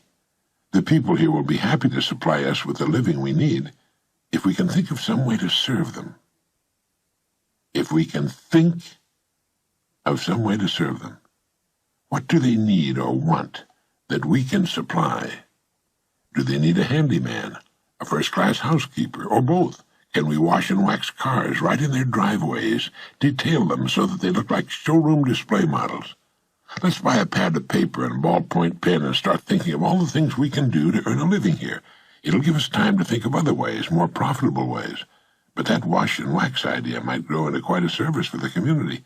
But let's don't stop there. Let's think of some more ways we can start right here to be of service to the people who live here. Right there in the restaurant, instead of being depressed and considering themselves failures, they could have come up with a dozen or so ways in which they could have remained on the Monterey Peninsula and built a fine business for themselves. They didn't need a job. They needed to think, but they had never thought before. It was as foreign to them as speaking Urdu. There they were, two fine, bright, good-looking young people, with a world of opportunity beckoning to them, with two fine minds, and they were going to go back home. No one had ever told them about the gold mines they carried between their ears. Do you know how many people would have reacted the same way these young people had reacted? They are most of the people in the United States, or any other country for that matter. People will do everything in the world, even turn to crime, before they will think. George Bernard Shaw once commented, "I've become rich and famous by thinking a couple of times a week." Most people never think at all. The young couple in Monterey, conscientious as they were not sowing, therefore they could not reap. They were putting nothing into the community, therefore they could expect nothing in return. To some this seems unfair, but it isn't. It's eminently and wonderfully and abundantly fair. Our job is to do the sowing. That's our department, that's all. The rest will take care of itself. We've been given the equipment free and clear. All we are asked to do is use it. Unfortunately, thinking is not taught in the public schools, or most of the private schools for that matter. Thinking is a subject, incredible as it may seem, that is totally ignored. A person's world can be compared to a plot of ground. It exists, it's there. It has inherent within itself an astonishing potential, and is prepared to react to a person's every action. In fact, it must. Whatever your job happens to be, think of it for a moment as this plot of ground. In the beginning, there's nothing there but earth. If a person sits and watches it, nothing will happen to it. If a few seeds are tossed on it, the rain and the soil's natural fertility will combine to reward that person with a few results for limited efforts. Action, reaction. It all depends on just what's wanted from this plot of earth. It's what is wanted that must first be decided. Let's say what's wanted is a beautiful lawn bordered by flower gardens with a big tree in the shade of which he or she can sit one day and admire the work. So the areas for the garden are marked off. The soil is cultivated, smoothed and cleaned of stones and trash. The lawn and flowers and the tree are planted. And from this point on, anyone observing this plot of land can evaluate in a second the amount of service, the contribution, this person is giving to the project. How can you tell? You can tell by seeing what the land is giving back to the person. Planting the plot is only the first step. We're given the plot, that's all we should be given. It's what we do with it that will determine its degree of greatness and success. It's like the story of the preacher who was driving by a beautiful farm. The fields were beautifully cultivated and abundant with well-cared-for crops. The fences, house, and barn were clean, neat, freshly painted. A row of fine trees led from the road to the house, where there were shaded lawns and flower beds. It was a beautiful sight to behold. So when the farmer working in the field got to the end of a row near the road, the preacher had stopped his car and hailed him, and he said, "God has blessed you with a beautiful farm." And the farmer stopped and thought a moment, and he replied, "Yes, sir, he has, and I'm grateful. But you should have seen this place when he had it all to himself." You see, the farmer understood that he had been blessed with a fine farm, but he was also aware that it was his own love and labor which had brought it to its present state. Each of us is given a plot to work, a lifetime, and the work we've chosen. Like the farmer, we'll be grateful if we have the vision, imagination, and intelligence to build well and successfully upon the seemingly unimpressive land of our beginnings. Or we can let it fall into a haphazard condition with no real continuity or purpose behind it, with unpainted, ramshackle buildings surrounded by weeds and debris. It's the same land. It's what we do with it that makes the difference. The miracle is there, if only we're wise enough to see it and to realize that our fulfillment as persons depends upon our reaction to what we've been given. In thinking of ways of increasing your service, read books on your specialty. Read what others have found to work well for them. Listen to these tape cassette programs of ours. But at the same time, think of original and creative ways of increasing your service, ways that are unique with you and the way you are. Going at it strong for a week or a month and then falling back into old habits is just like working for a week or a month on that plot of ground and then abandoning it. Before long, it'll be no better than before. Each morning, and during the day, ask yourself this question: how can I increase my service today, knowing that my rewards in life must be in exact proportion to my service? Now do this every day, and you'll have started to form one of life's most valuable habits. Horace Mann wrote, "If any man seeks for greatness, let him forget greatness and ask for truth, and he'll find both." You see, you can cut away all the confusion and complications and nagging worries and vague, half-formed fears by returning to the great truths, the great laws, the great verities on which all success, all accomplishment, in which the whole world is built. Drive down any street in the country, any street in any neighborhood or farm community, any street at all, and you can quickly see what the people on that street are doing for the good of the community by observing what the community is doing for them. Have you ever looked at it that way? We can tell by looking at a place of business what it's doing for the community by observing what the community has done for the place of business. Is it thriving and growing, or is it just holding its own, or soon to go out of business? Whatever the situation, it's a reflection of its service, how well its service, whatever it may be, is being accepted by the people. Is it meeting their needs and wants? It's the same with families and their places of residence. That's why I said you could drive down any street. Some streets are lined with beautiful, expensive homes, while some neighborhoods are obviously suffering from poverty, ramshackle, with weeds growing in the yards, tin cans and rubble strewn everywhere, rusted cars. It's a reflection of what the people living in those homes, beautiful and expensive, or run down and filthy, are doing for them and for the community. That's it. It's always been a matter of interest to me that in neighborhoods with high unemployment, the people there don't seem to have enough time to keep their homes and yards tidy. While those working the hardest, while those doing the most, have the cleanest, most attractive homes with well-manicured lawns and flower gardens. Environment is a mirror of the people in that neighborhood. Change the people, and the environment will change accordingly. It reminds me of the old saying, "What you are, speak so loudly, I can't hear what you're saying." One day a man was watching a professional football game on television. His 5-year-old son kept bothering him, so he took a page of the Sunday paper with a full-page airline ad on it showing a picture of the world, the planet Earth as seen from space. He tore the page up into a dozen pieces and gave them to his son. He said, "Here, put this together with this cellophane tape and show Daddy how smart you are." Then he went back to watching his football game. Well, in a surprisingly short time, the youngster had the picture all taped back together. It wasn't very neat, but it was a very good job indeed for one so young.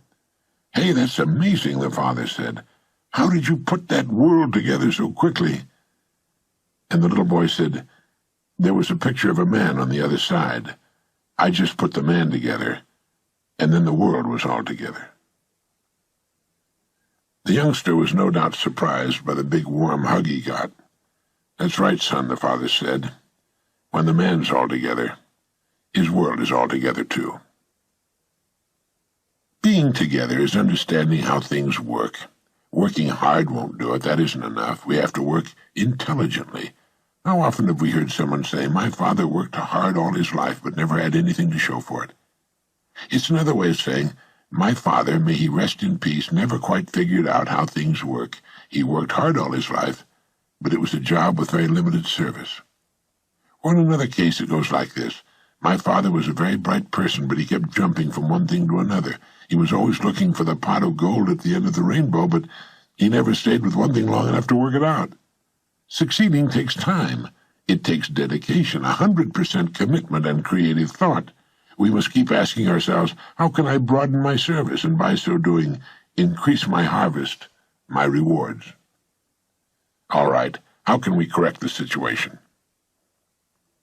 William James gave us the answer.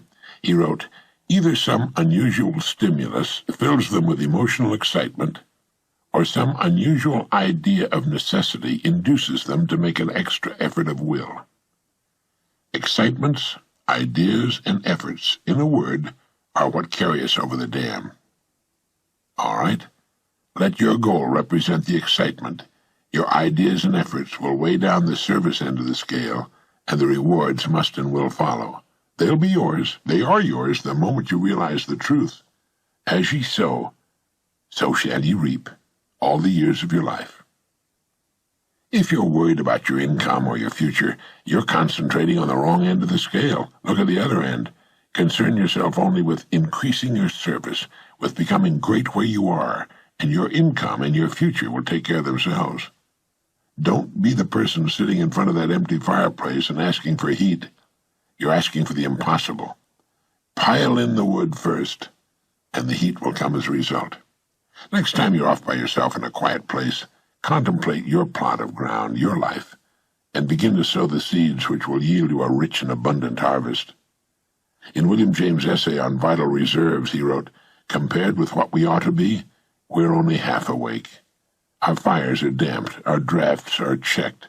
We're making use of only a small part of our possible mental and physical resources." Stating the thing broadly, he went on to write, "The human individual thus lives usually far within his limits.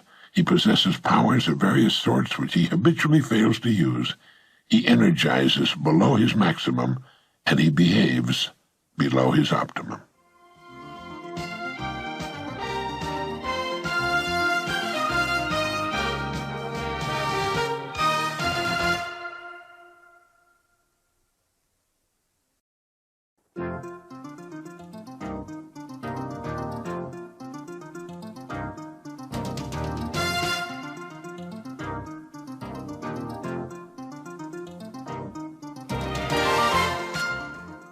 It is our intention that each of these messages be built upon a major principle, one of the great ideas which automatically produces the results we seek.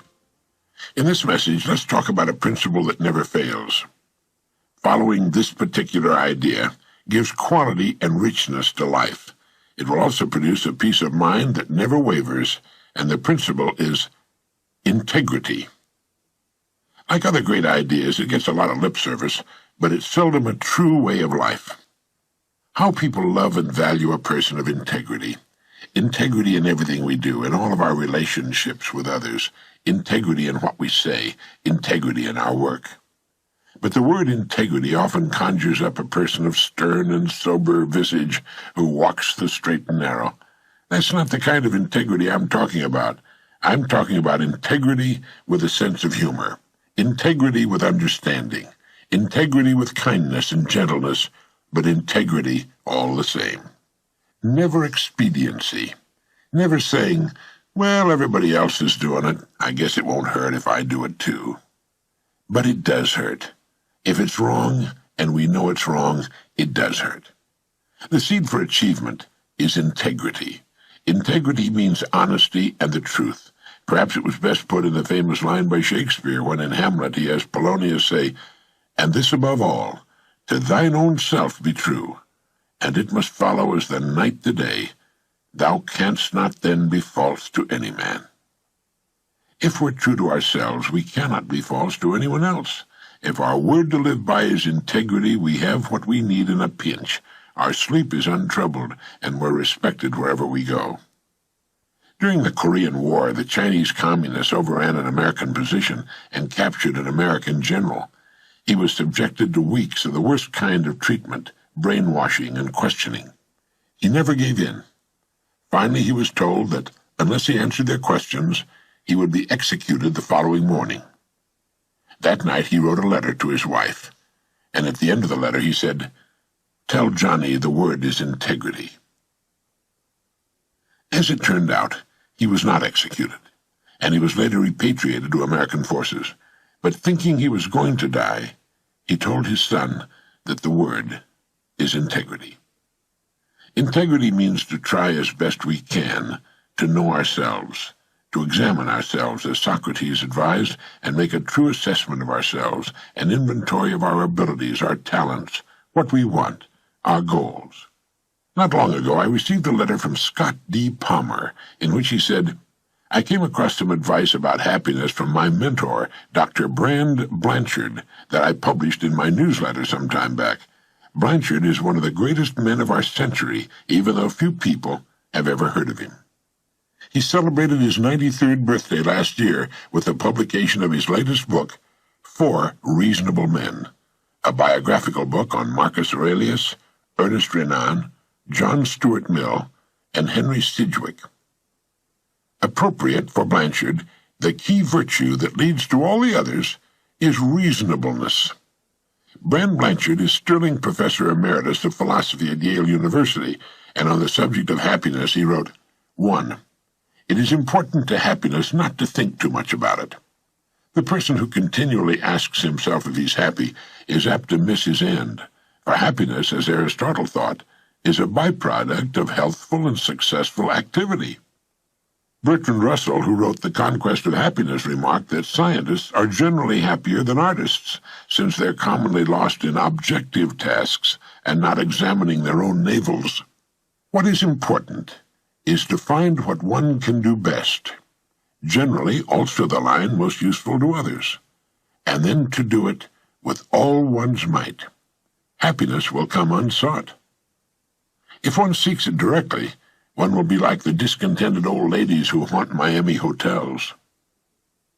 Number 2, the main principle of my ethics is, Brand Blanchard writes, to act as to make the world as much better as possible.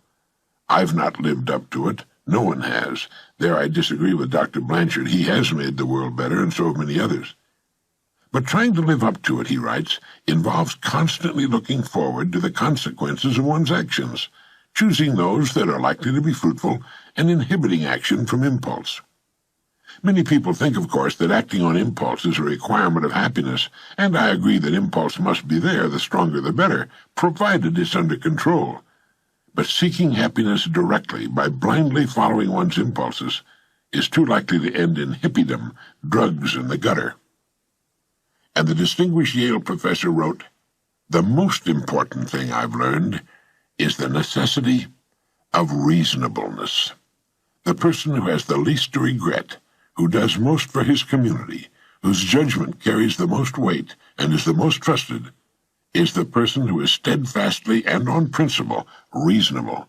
I don't mean the intellectual who's often an impractical bore. I mean the person who, in matters of belief and matters of action, takes as his principle, adjust your belief or decision to the evidence." And he completes his small essay on happiness by writing, "There's no one meaning of life. No two lives have the same value. The richness of a life depends not on the amount of happiness it achieves, but on finding out who one is, that is, about one's unique combination of powers, and then discovering through experiment and reflection what course of life will fulfill those powers most completely." End of quote. You'll never get better advice.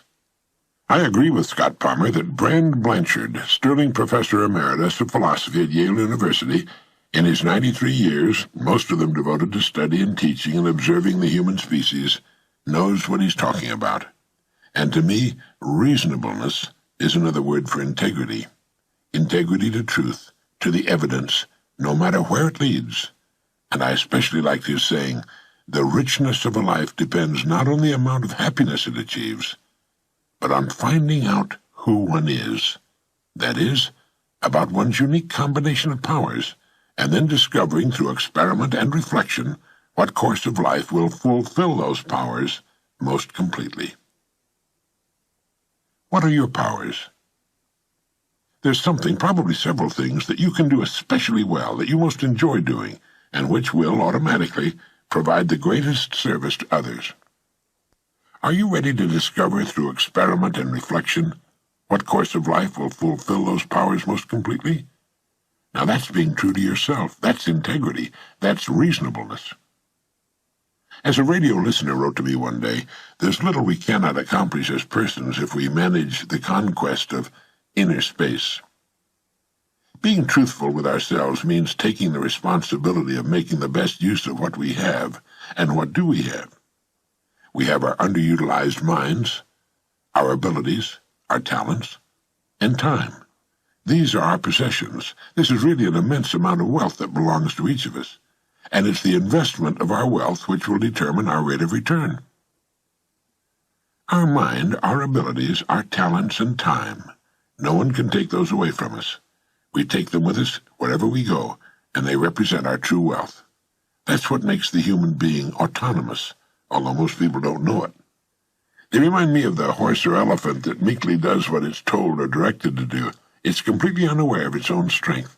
It doesn't know how easily it can do what it wants to do, and millions of miraculous human creatures live in tiny prisons of their own fashioning, completely unaware of their powers to be free, to do what they would most love to do, and in so doing, reap a harvest beyond their wildest imaginings.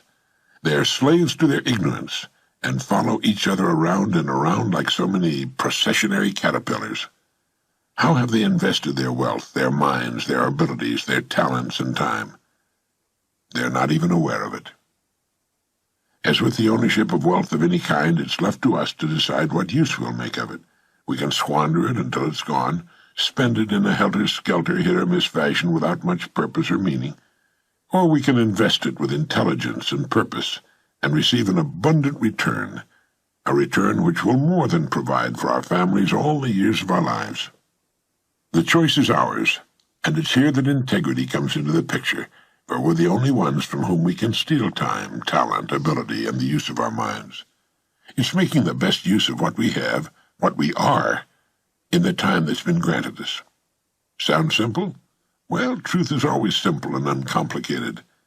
As soon as we properly invest our true wealth, we place ourselves above competition. We're no longer competing, we're creating. We're understanding something that the great majority of people have never known. Here is the foundation upon which every great career has been built, in every field. So invest in that yellow legal pad and a few ballpoint pens, and in your own best quiet time, start making notes. Here are some givens in the success department. Success has nothing at all to do with the size of the brain. The largest brain on record was the brain of an idiot. The smallest, the brain of Anatole France, who won the Nobel Prize in Literature in 1921. Some of the world's greatest people in every field are or were short, bald, and fat, some tall and skinny, some were brilliantly educated, some had little or no schooling. The person destined for greatness is the person who decides for himself to follow his or her strongest suit. But truly successful people all have one thing in common. They all follow, consciously or unconsciously, the law of cause and effect. They're true to themselves. Although most people will give lip service to the idea of integrity, they're really not at all sure about it. With the great majority, it's often a matter of expediency. If it's expedient to be honest, fine, they're honest. If it's more expedient to realize a quick profit in some way by not disclosing the whole truth, or by shading it a bit, well, let's shade it a bit. They tend to live on the basis of short-term or even instant gratification. They don't see succeeding as a long-range program. They don't know about what I like to call the unfailing boomerang.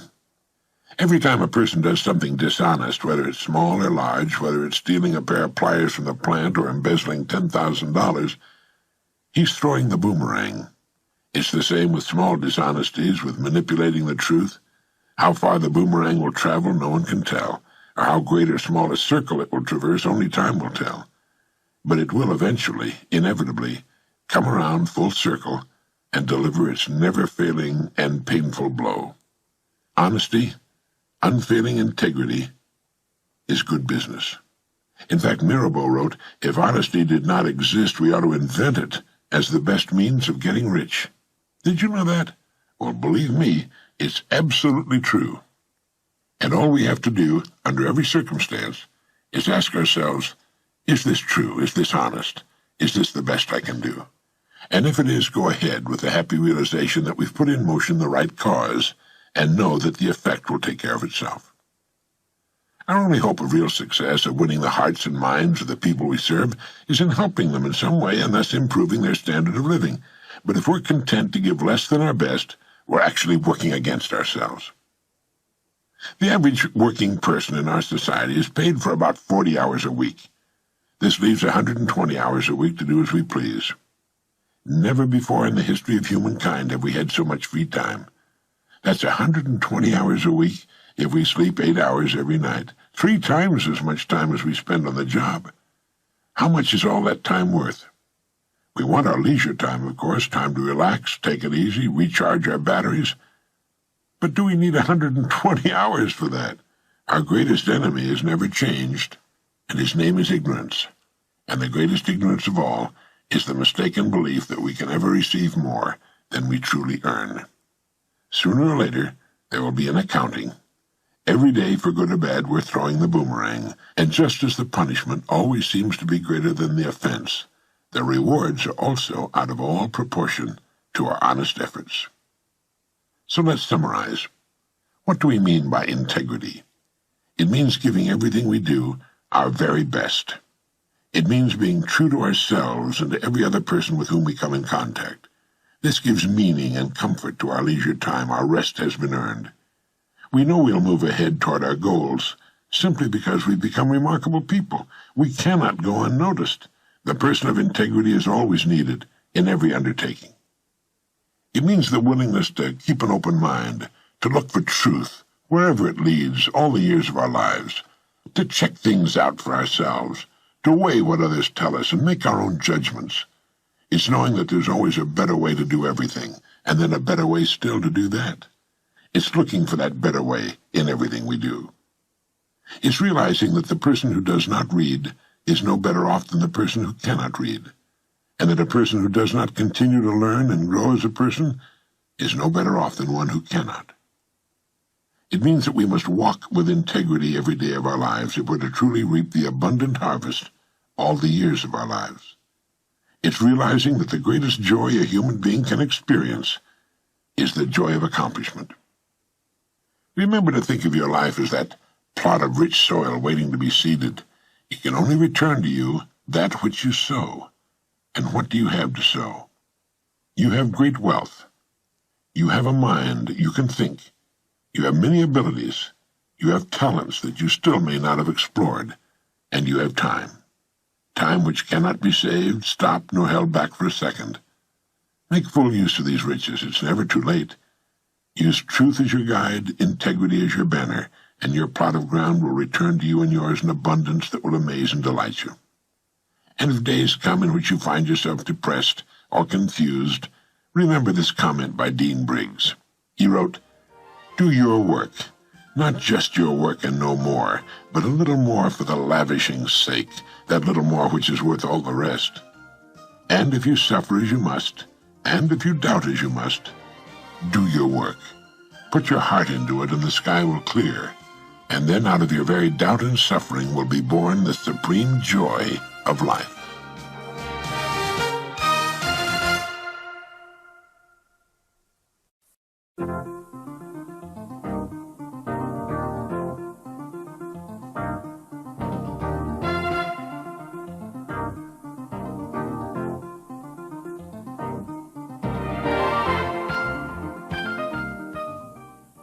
All kinds of studies have been made with regard to factors which motivate people to live as they do. We've already covered enough ground in this program to establish the fact that people are responsible for their personal lives, barring some act of God or government, catastrophe or war that might intervene to change things, permanently or temporarily. For example, a lot of my friends, many of them very good friends of mine, were killed during World War II when they were in their 20s and 30s. The lives of others have been unalterably modified by injury or serious illness. But for most of us, we have our health, which is the natural inclination of all nature, and we have our lives to live. Sometimes, believe it or not, that's a personal handicap. It often takes the physically handicapped to demonstrate for us the unlimited possibilities that exist as an option for those willing to set goals and stay with them until they're achieved, while the healthy among us often take the path of least resistance. I think it was Bill Veeck when he had the Chicago White Sox who said, "I don't want the natural athlete. I want a guy who'll go after the hard ones." It's the people in this world willing to go after the hard ones who achieve greatness. They're motivated. There's that word again. They're motivated to give the last ounce of themselves in the achievement of their goals. Now let's look at some facts of life. Only about 5% of the people achieve unusual success during their lives. These are the people who earn larger incomes, live in better neighborhoods, in better, larger homes, have better education, more of the good things of life, and make a correspondingly larger contribution to their communities. They tend to speak better English and send their kids to better schools. There are always exceptions to any rule, and there are many exceptions to this 5% group. I know a man who's head of one of the largest, best-known companies in the United States who can hardly put 10 words together in their proper order. If murdering the English language were a misdemeanor, he'd be on death row. Yet he has mansions, yachts, private jets, the works. Why, with no more than perhaps a 6th-grade education and the apparent determination to assiduously avoid any improvement to it, has this man and his family enjoyed such spectacular financial success? Answer: he knows how to serve the people. His organization serves millions of people every day of the week. He's worked hard all of his life to build the great organization he heads, and he's done a fine job of it. So he can buy $3 million yachts and pay cash for them. And when he wants to go someplace in a hurry, there's his Gulfstream 3 warmed up and ready for him when his chauffeur takes him to the airport. But most people in that top 5% fit the earlier description. Many of them are not rich by the standards of our mega-millionaire friend, but they're in the top 5% of American incomes. They're set for life, and they, as a group, tend to enjoy themselves very much. They play a better game of golf or tennis than most of the country's hackers, and they love their lifestyles. Now, a child is born in the United States.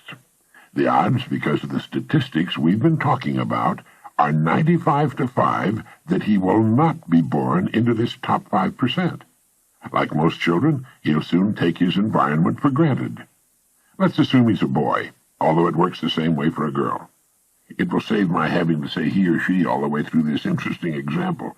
He grows up accepting his environment, his world, and his world is his environment as it is. Without giving it a single thought, his environment becomes a natural part of him. Everything about his environment is a conditioning factor. The speech of his parents and relatives and neighbors becomes his speech. What he learns in school will have very little effect on it. That's why you hear grown-up men and women who've gone through the American school system saying such things as ain't and where's it at. They didn't learn those locutions in school. They were the habitual pattern of speech they heard in their environment. I know an attorney who still says, where's it at? Anyone's speech habits are an immediate tip-off as to his upbringing. The only reason mine tend to be rather good is because from the time I was a small child I wanted to be a writer, and words were of great interest to me. Words are the tools of a writer's trade, and a good writer will have a decent inventory of them and tend to keep them well-oiled and shining. I was the only person in our family so affected. The rest had other interests, education not being one of them. If the statistics were reversed, it would be wonderful. If 95% of the people were successful to the degree the 5% are, the odds of a child being raised by the right group would be reversed. But that's not the case.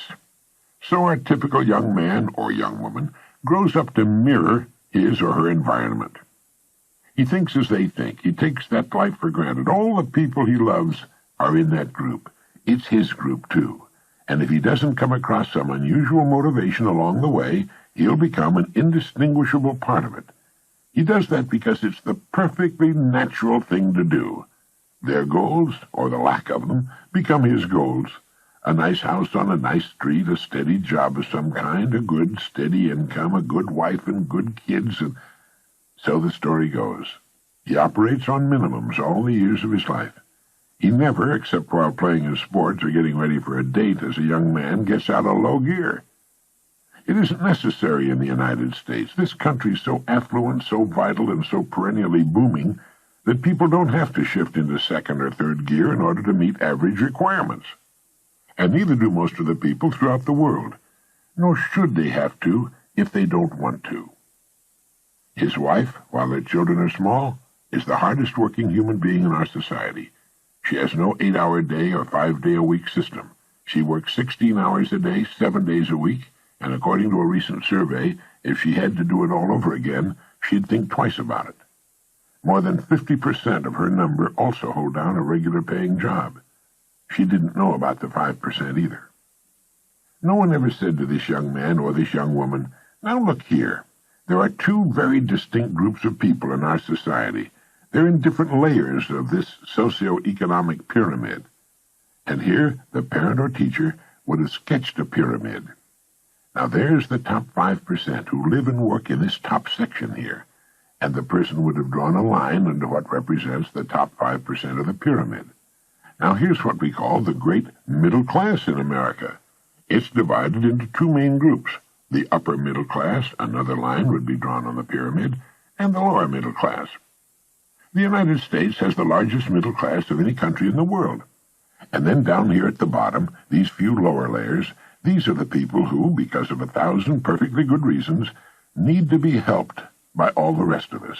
They have difficulty coping. Many of them are too old or sick to help themselves. We have some 25 million functional illiterates, and so on. So these young people would see very clearly their options. It would be made clear to them that they have the freedom, thank God and our forefathers, to choose. They have the option, if they so choose, to live and work on virtually any layer of that pyramid. And it should be pointed out to them that the higher up on that pyramid you climb, the better the view, the fresher the air, the smaller the crowd. Now that's important to know, but it takes more effort to climb higher on a pyramid. It's much easier to settle for these lower layers. You don't have to learn so much, and so on. Now, the parent or teacher might continue, we live right here at this level on the pyramid. And then the parent or teacher might say, it's not in the higher levels, but it's certainly not in the lower levels either. It's where I wanted to be. Your mother and I have been quite happy here. Well, I hope you get the picture. Wouldn't it be wonderful if we would be shown that when we're about 12 or 13? Wouldn't it be great to know we had that option and to see that pyramid? Well, this program is for the people who want to be in the top 5%, and it has a great deal of what we need to know to get into and stay in the top 5%. And while getting into the top 5% may be one's goal, it's good to remember that like any destination on planet Earth, there are a million ways to get there. Any road will do, any calling will do, if we go about it the right way. You can get rich hauling garbage, and many have already done so. It's a vital service to the community, but you have to go about it in a certain way.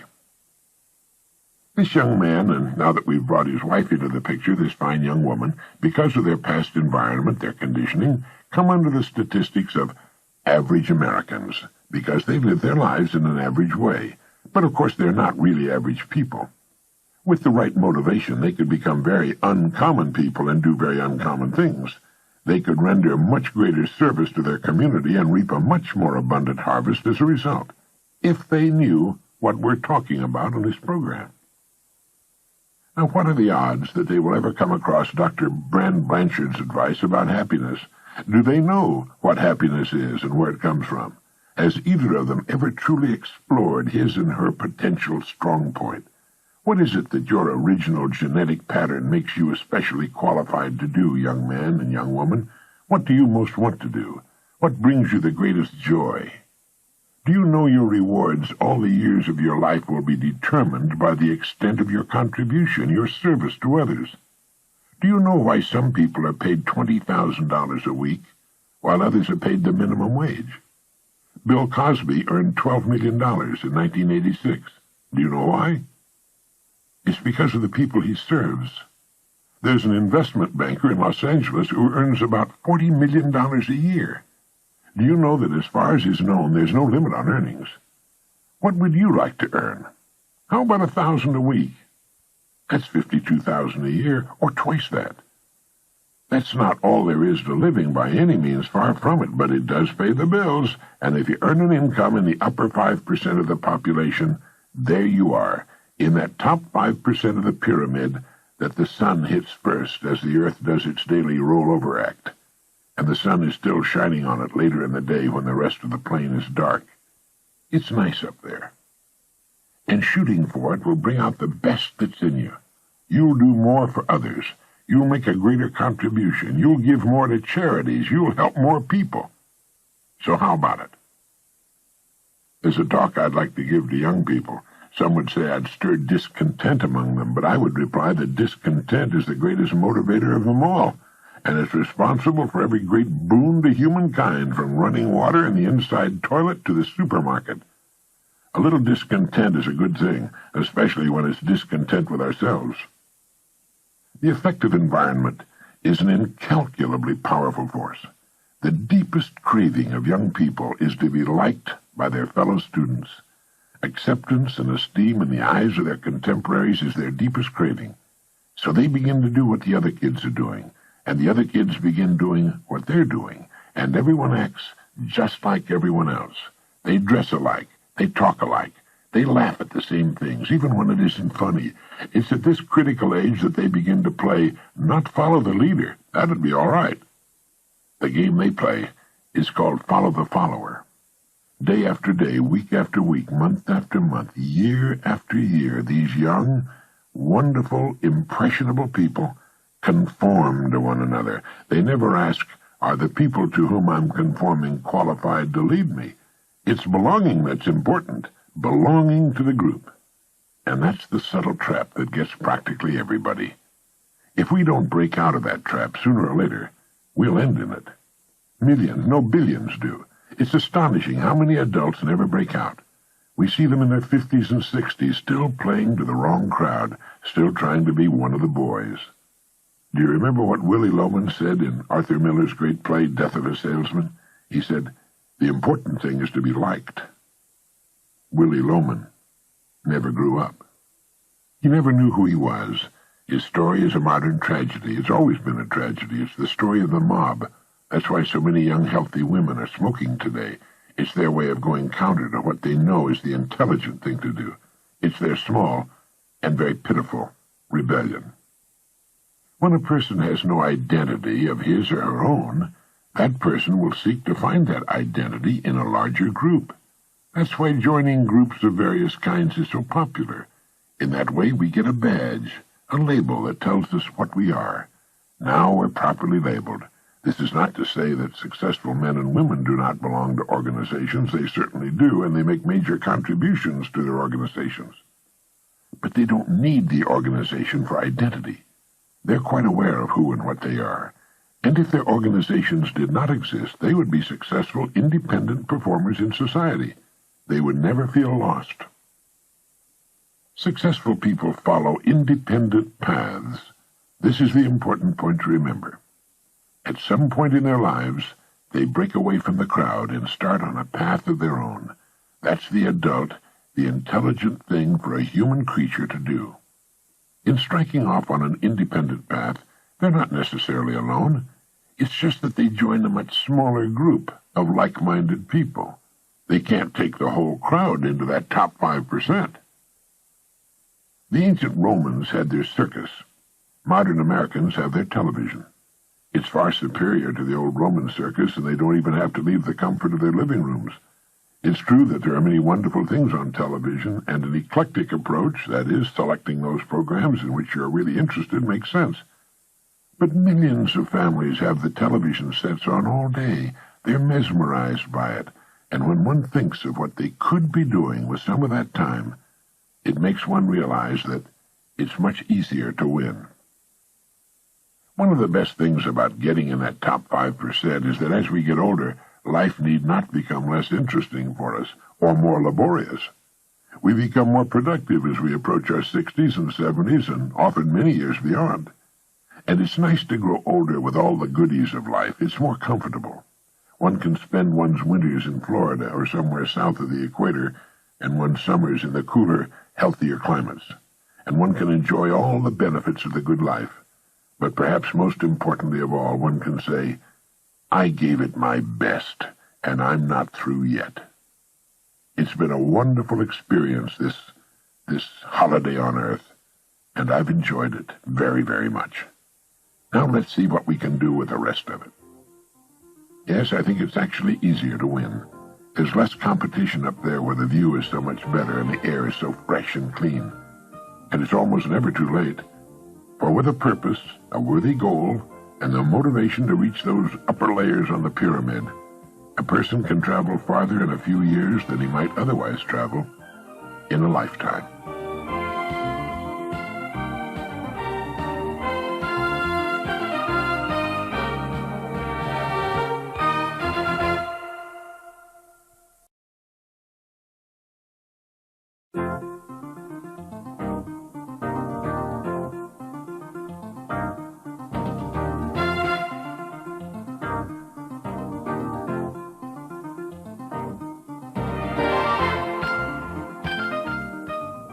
Like most writers, when I see something I wrote 10 years ago, I invariably see ways it could have been improved. I didn't see those possibilities 10 years ago, but it's easier to see them today. It means I've grown as a writer, that I'm better, that I'm a more effective writer today than I was 10 years ago. I'm worth more today, and if I continue as I have been doing, I'll be much better and worth a lot more 10 years from now. Before the atomic age, chemistry professors used to say that a person's worth, from a strictly chemical standpoint, was about $32 on the going market. In recent years, this view has undergone a startling change. Scientists now calculate that if the electronic energy in the hydrogen atoms of your body could be utilized, you could supply all the electrical needs of a large, highly industrialized country for nearly a week.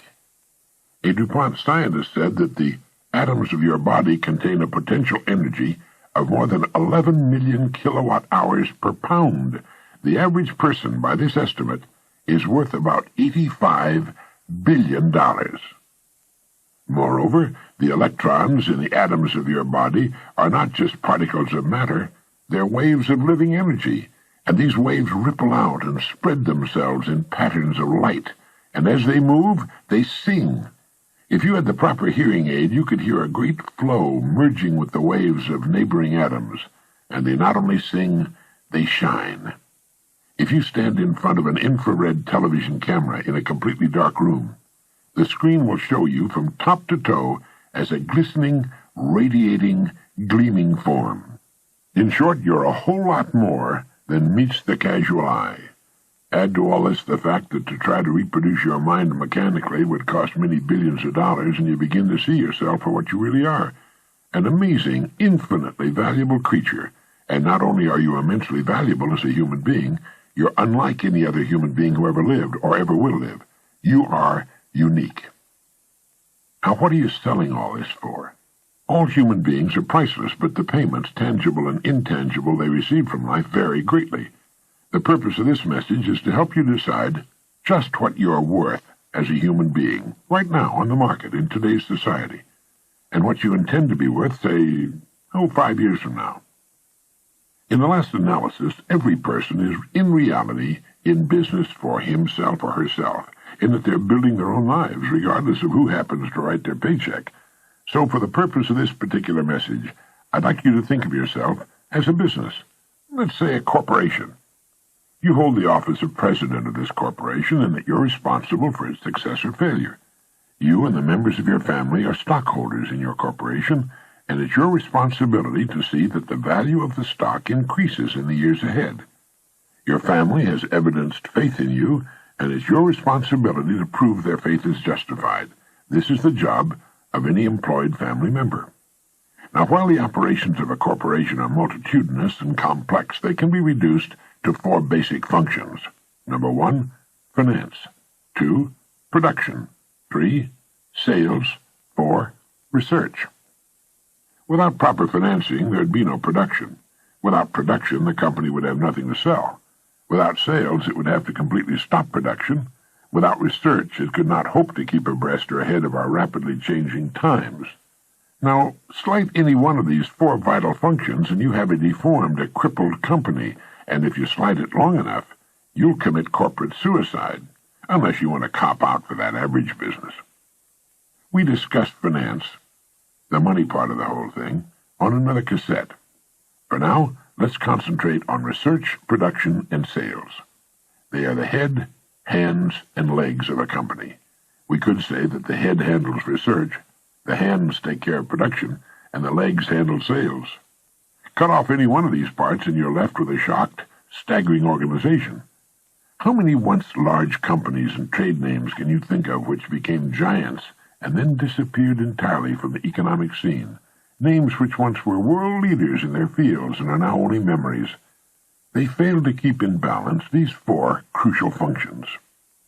What about research for your personal corporation? Research can be said to exist in two areas, present and future. That is, the research of a company should be devoted to ways and means of improving its present products or services, present production, and present sales. Future research is concerned with ways and means of developing new products and services, new methods of production, and new methods of marketing. But while this research is going on, present production must continue at as high a level as sales warrant. In short, your corporation has two factors to consider, the present and the future. How successful we are in meeting these challenges will determine our present profits and our future growth.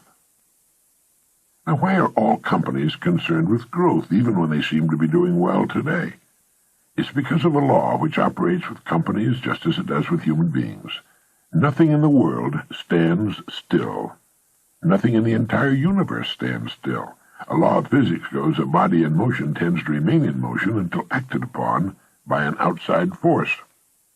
A company which is growing has a tendency to continue to grow. In other words, it's doing things right. Conversely, a company which is going backwards or shrinking has a tendency to continue to go backwards or shrink until acted upon by an outside force. All responsible company officers know that unless a company is growing, it's developing the first signs of death.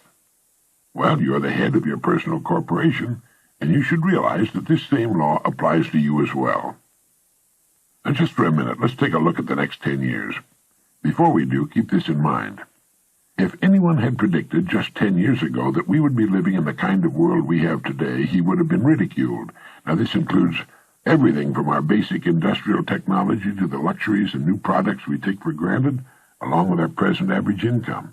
We're reaching a point in the expansion of human knowledge where our advance is more than dynamic, it's explosive. Any prediction for the next 10 years is very likely to be far on the ultra-conservative side, but let's take a look at what the experts have to say. According to many recent research studies, the next 10 years are going to offer business and the individual unlimited rewards. In the next 8 to 10 years, the bulk of spending in the highly developed nations will be for things, products, and services over and above the necessities, far above them, the necessities which are food, clothing, shelter, transportation, and medical care. Imagine most of the spending will be for things above and beyond the necessities. This will be the first time this has happened in the entire history of the human race.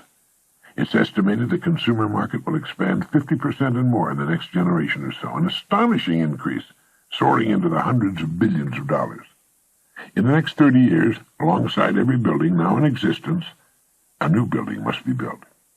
And what about research and development, which is the future of our economy? Today, more money is being spent on R&D in a single year than was spent during the past 150 years. Think a moment. What does all this mean to you and your own individual company, the one of which you're the president? It means your future's unlimited, if you'll see yourself in relation to the present and the future. Never before, throughout all the centuries of man, has a person faced as bright a future as yours. Our population, too, is getting a lot smarter. Educational advances during the past 30 years have been remarkable. During the next 30, they'll probably be amazing. The customer is getting smarter every day. And if we're going to continue to meet his or her demands and sell him or her our products, we better get smarter every day, too. The market of the next 10 years will be characterized by diversity, not uniformity. It will also be dominated by taste, not necessity.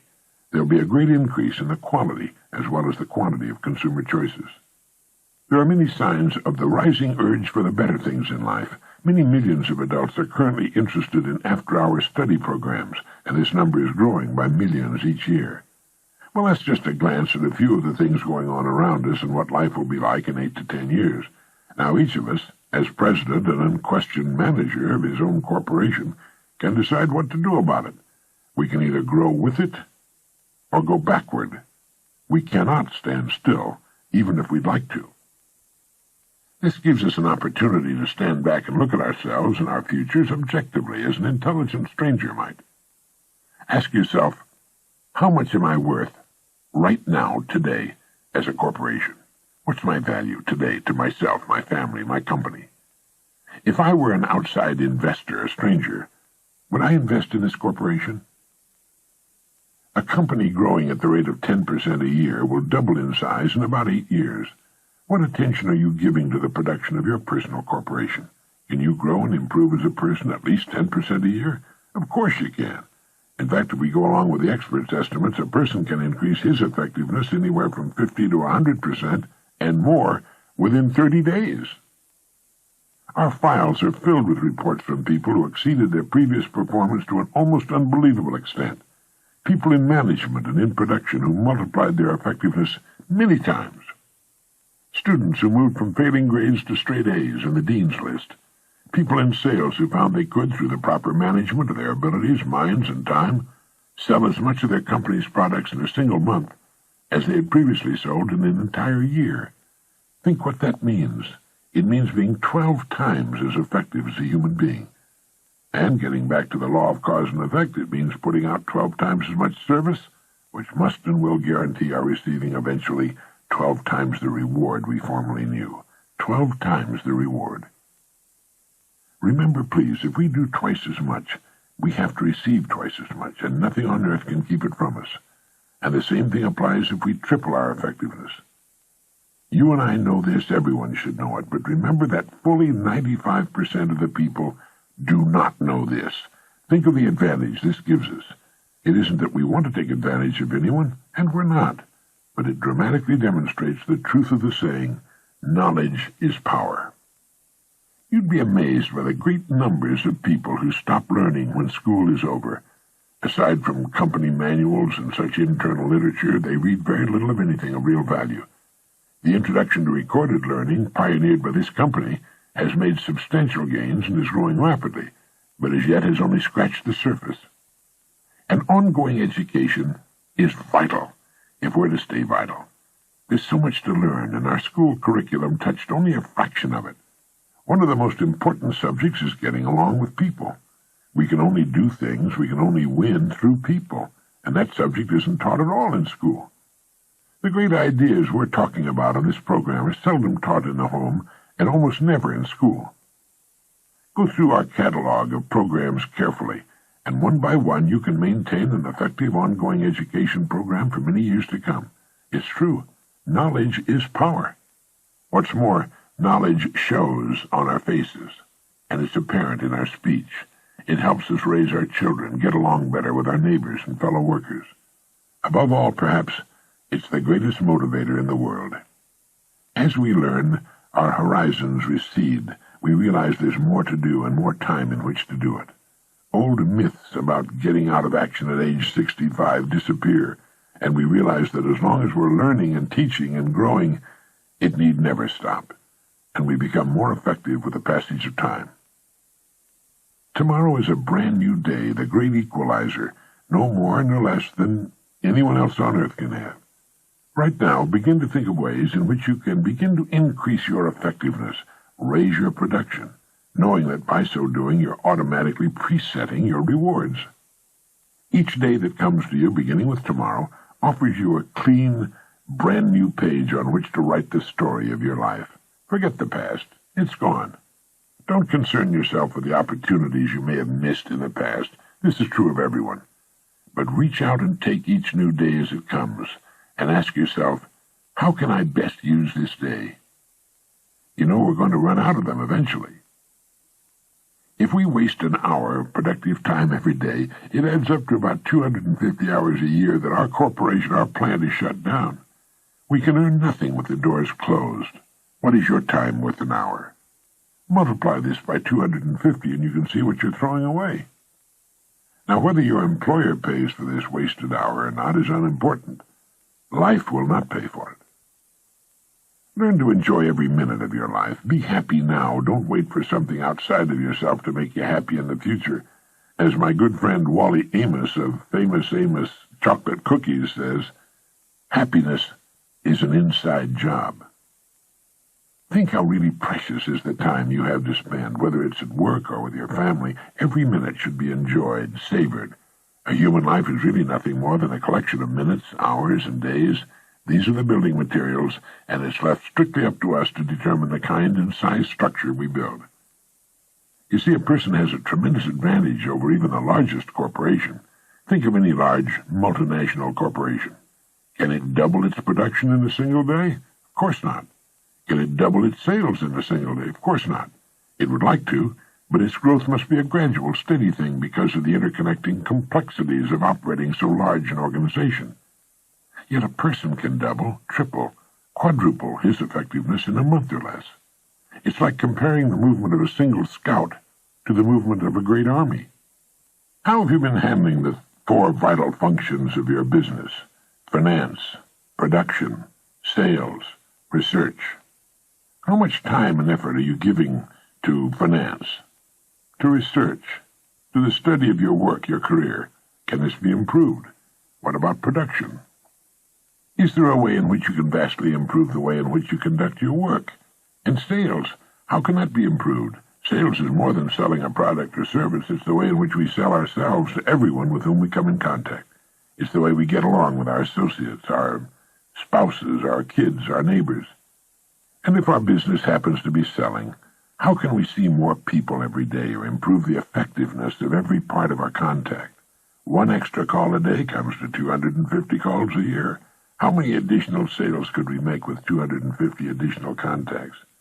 In 5 years, that comes to 1,250 calls we would not otherwise have made. It's the difference between being average or above average. It's the difference between good and great.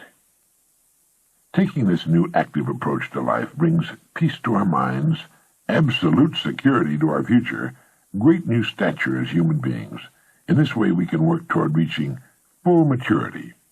With this attitude toward life, we need never for a moment concern ourselves with its outcome.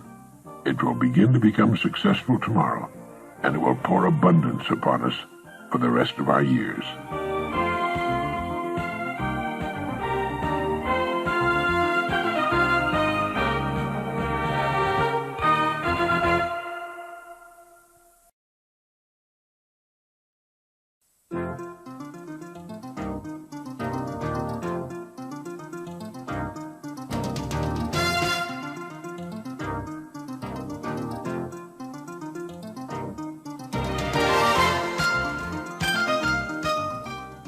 Let's talk about money. Men and women have been concerned about money since the first coin was fashioned in Asia Minor about 700 BC. You might say that money is like good health, in that we're concerned about it to the extent that we don't have it. The purpose of this message is to get down to the basics, to clear the air surrounding the entire subject of money. And to do this, I'm going to have to get absolutely elementary. And while you may already know most of the things I'm going to say, I think it's important that we remind ourselves just exactly what money is, how much of it is enough, and how to earn the amount of money you need to live the way you want to live, now and in the important future years. To begin, let's get rid of the old myth, once and for all, that money is bad or unimportant. It is not bad, and it is important. It's vitally important. It's just as important as the food and clothes it buys, the shelter it affords, the education it provides, and the doctor's bills it pays. Money is important to any person living in a civilized society. To argue and split hairs to the effect that it's not as important as other things is absurd. Nothing will take the place of money in the area in which money works, and that's all there is to it. What is money? Money is the harvest of our production. Money is what we receive for our production and service as persons, and which we can then use to obtain the production and services of others. We can quite often accurately gauge the extent of our production and service by simply counting the amount of money we receive for it. You'll hear people say, money won't bring happiness. The earning and possession of money has brought a lot more happiness than has poverty. Money is a warm home and healthy children. It's birthday presents and a college education. It's a trip abroad and the means to help older people and the less fortunate. We're not saying that piling up a lot of wealth is important. What we're saying is that money is important because it's the only reward which is completely negotiable and can be used by everyone. Look at it this way. A diamond is more valuable than a lump of coal, yet that's exactly what a diamond was at one time.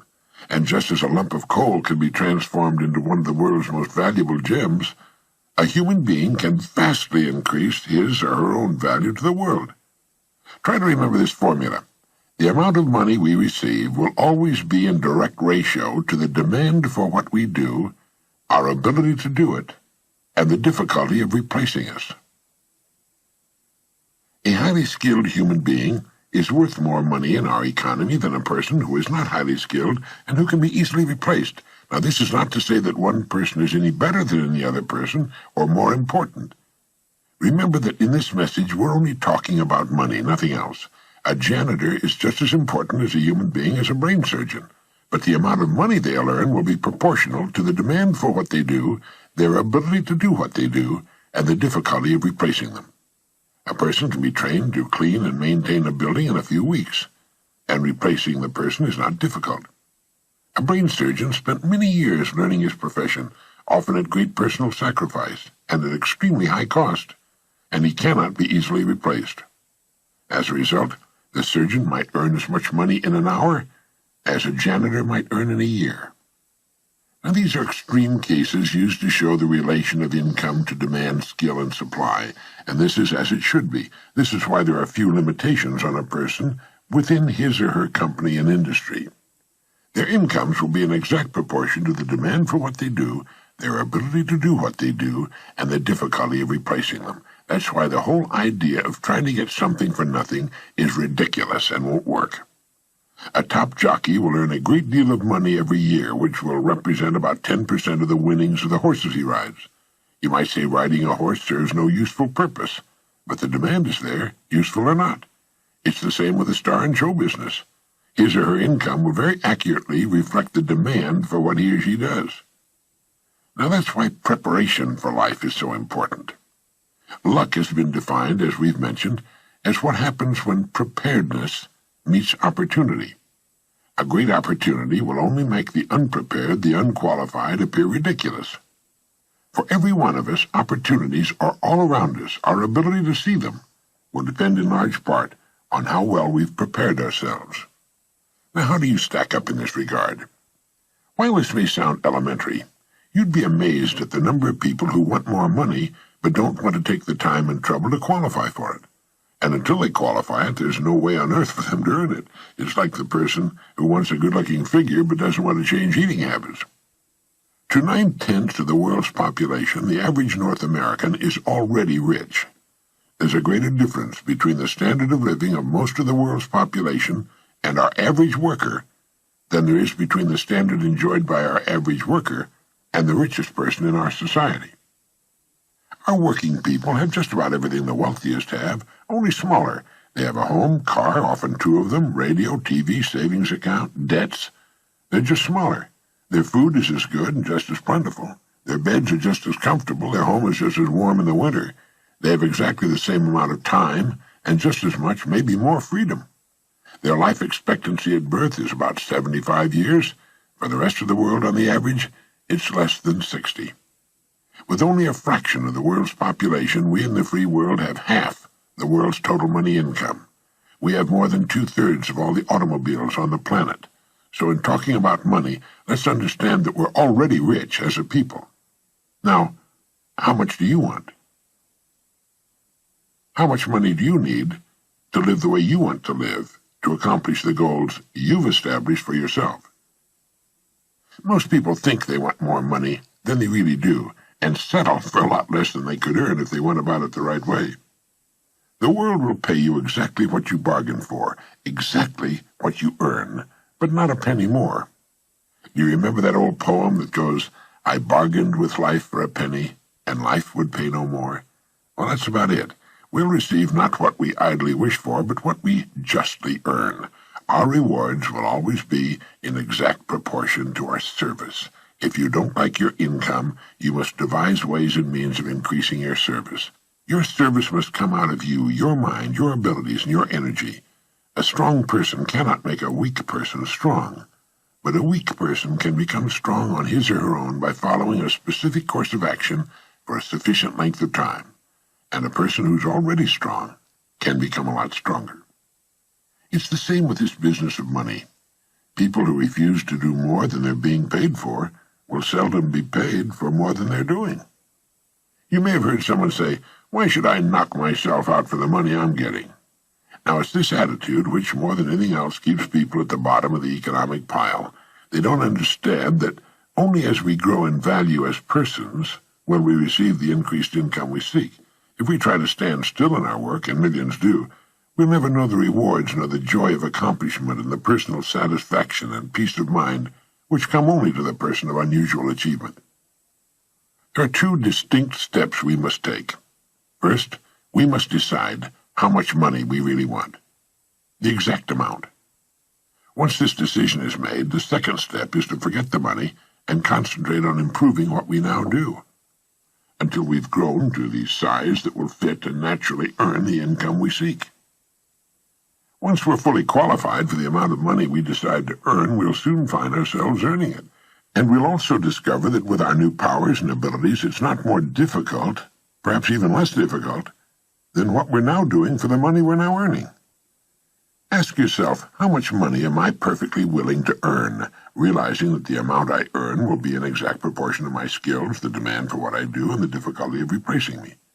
There are really three amounts of money people should decide upon. One, the yearly income we want to earn now or in the near future, the amount of money we want to have in a savings and or investment account, and the amount of money we want as a retirement income, whether we ever retire from active work or not. Now, it's here that most people make a very serious mistake. They never decide on any of these three amounts of money. If you will decide on these three amounts, and if you'll write them on a card to carry with you or put somewhere where you can review it from time to time, you'll automatically have placed yourself in that top 5% we were talking about. You'll have a plan for your future, a blueprint for future financial accomplishment. You'll know where you're going, and if you're serious about it, you'll most certainly get there. You see, the trouble with people is not in achieving their goals. They can do that all right. It's in not setting goals that people get in trouble. They leave it to chance and find out sooner or later, and to their sorrow, that chance doesn't work, that they've missed the boat. It's estimated that only 5% decide on the money they'll earn and then grow as persons into the size of the incomes they seek. They thus take their lives, their fortunes, and their futures into their own hands, as they should, and accomplish their goals right on schedule all the years of their lives. You can do the same thing, and you can do it starting right now. There are two kinds of people where money's concerned. There's the majority, who cut back on their wants to fit their incomes, and there are those free spirits in the minority who make their incomes fit their wants. Now, which is best for you? You've got to decide that. Ben Franklin gave us the secret to wealth. He said, "The road to wealth lies in augmenting our means or diminishing our wants. Either will do, but the quickest way to wealth is to do both at the same time." When you write down the yearly income you mean to earn, you no doubt know whether or not it's average for the work you're in, or above average. The chances are good that the figure you will decide upon will be above average, perhaps quite a bit above average. That's good. Now ask yourself, who in my line of work is now earning that kind of money? If you know, you'll have a good idea of what you have to do in order to earn it. This is exactly how men and women move from the ranks into positions of top authority with corresponding incomes. Now, I have no way of knowing your line of business, but regardless of the business you're in, it needs new leaders, men and women, to come up in the years ahead. Everything is expanding, getting larger, and with the increase in size and scope, the most desperate need is for the dedicated, able person who can learn to lead the field, and to lead others as well. Some of the top executives in the nation today were once accountants, shipping clerks, struggling lawyers, service station attendants, salespeople in the field, sales clerks, mailroom clerks, stenographers, mechanics. You can't think of a position from which people have not climbed to the top. Now understand what I'm going to say, and it'll bring you and yours everything you want. It's not the job, it's the person. It's not your present circumstances which count, but the circumstances you make up your mind to achieve that are important. The only limit on your income is you. And the income you decide upon can be achieved within the framework of your present work, industry, or profession, where you already have a start and a place. If not there, it can be found somewhere else. All you need is the plan, the roadmap, and the courage to press on to your destination, knowing in advance that there will be problems and setbacks, but knowing also that nothing on earth can stand in the way of a plan backed by persistence and determination. With the income written down that you intend to earn, spend a part of each day thinking of ways in which you can increase your service, knowing that you have only to manage this, and the income will take care of itself. Since the money you want to earn is more than you're now receiving, your part of the bargain is to find ways of increasing your service until the gap has been bridged, and more than bridged. Look at your card with the 3 amounts written on it. By setting a financial goal, you're demonstrating faith. You'll find that you'll begin to become what others call lucky. You'll begin to get good hunches and ideas. You'll take far more interest in everything about your work and your company. You'll see opportunities in your work and environment you've never noticed before. In fact, you'll soon discover you're no longer the same person. You'll care less about how others are doing their jobs and concern yourself more with the manner in which you do yours. By your example, you'll inspire others to do their jobs better. Have faith in yourself and the quiet, firm inner knowledge that you can and will accomplish your goals. Know that the answers you seek will come to you in their own time if you only keep looking for them. Above all, realize that money cannot be sought directly. Money, like happiness, is an effect. It's the result of a cause, and the cause is valuable service. Keep money in its proper place. It's a servant, nothing more. It's a tool with which we can live better, see more of the world, to give our youngsters the education they need and a good start in life. It's the means to a happy, carefree retirement in later years. Money is necessary to modern life, but keep it in its place. You need only so much food to enjoy good health. You really need only so much money to live comfortably, securely, and well. Too much emphasis on money reverses the whole picture. You then become the servant, and the money the master. As someone once put it, it's good to have money and the things money can buy, but it's good, too, to check up once in a while and make sure that you haven't lost the things that money can't buy. Every person should know happiness in his or her work and home, and prosperity. These things can and should be yours. Play this message as often as you can during the next week. Fix your plans firmly in your mind and relax. Keep cool and calm. Be as serene as you possibly can be. You have nothing to worry about.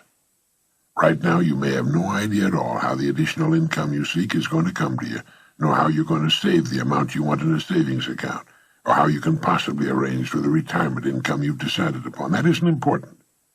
Remember that the only really important thing is that you know what you want.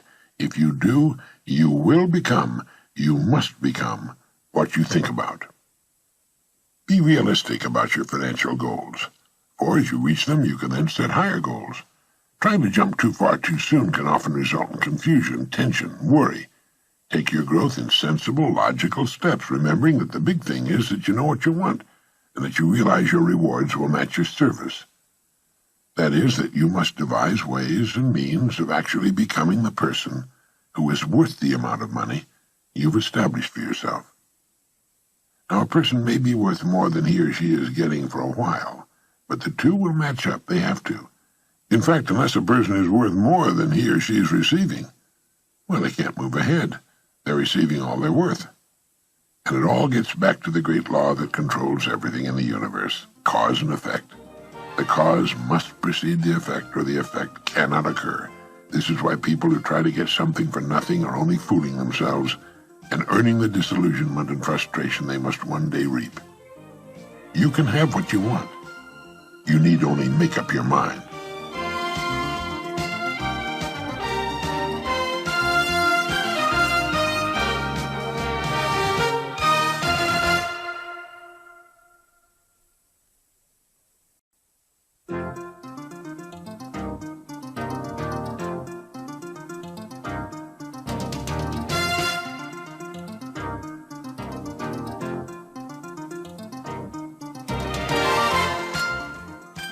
I'm sure you'll agree we acquire the skills of living successfully through knowledge. Knowledge, properly applied, is power, and knowledge is available to everybody. The degree of a person's ignorance will determine his or her place in the world. Everyone is born ignorant and must for a time live in ignorance. But remember this, anyone who remains ignorant has only himself or herself to blame. An illiterate person in our society is in the lowest level of our social heap, and from that starting point, think once again of society as that pyramid with a broad base gradually rising to a high point.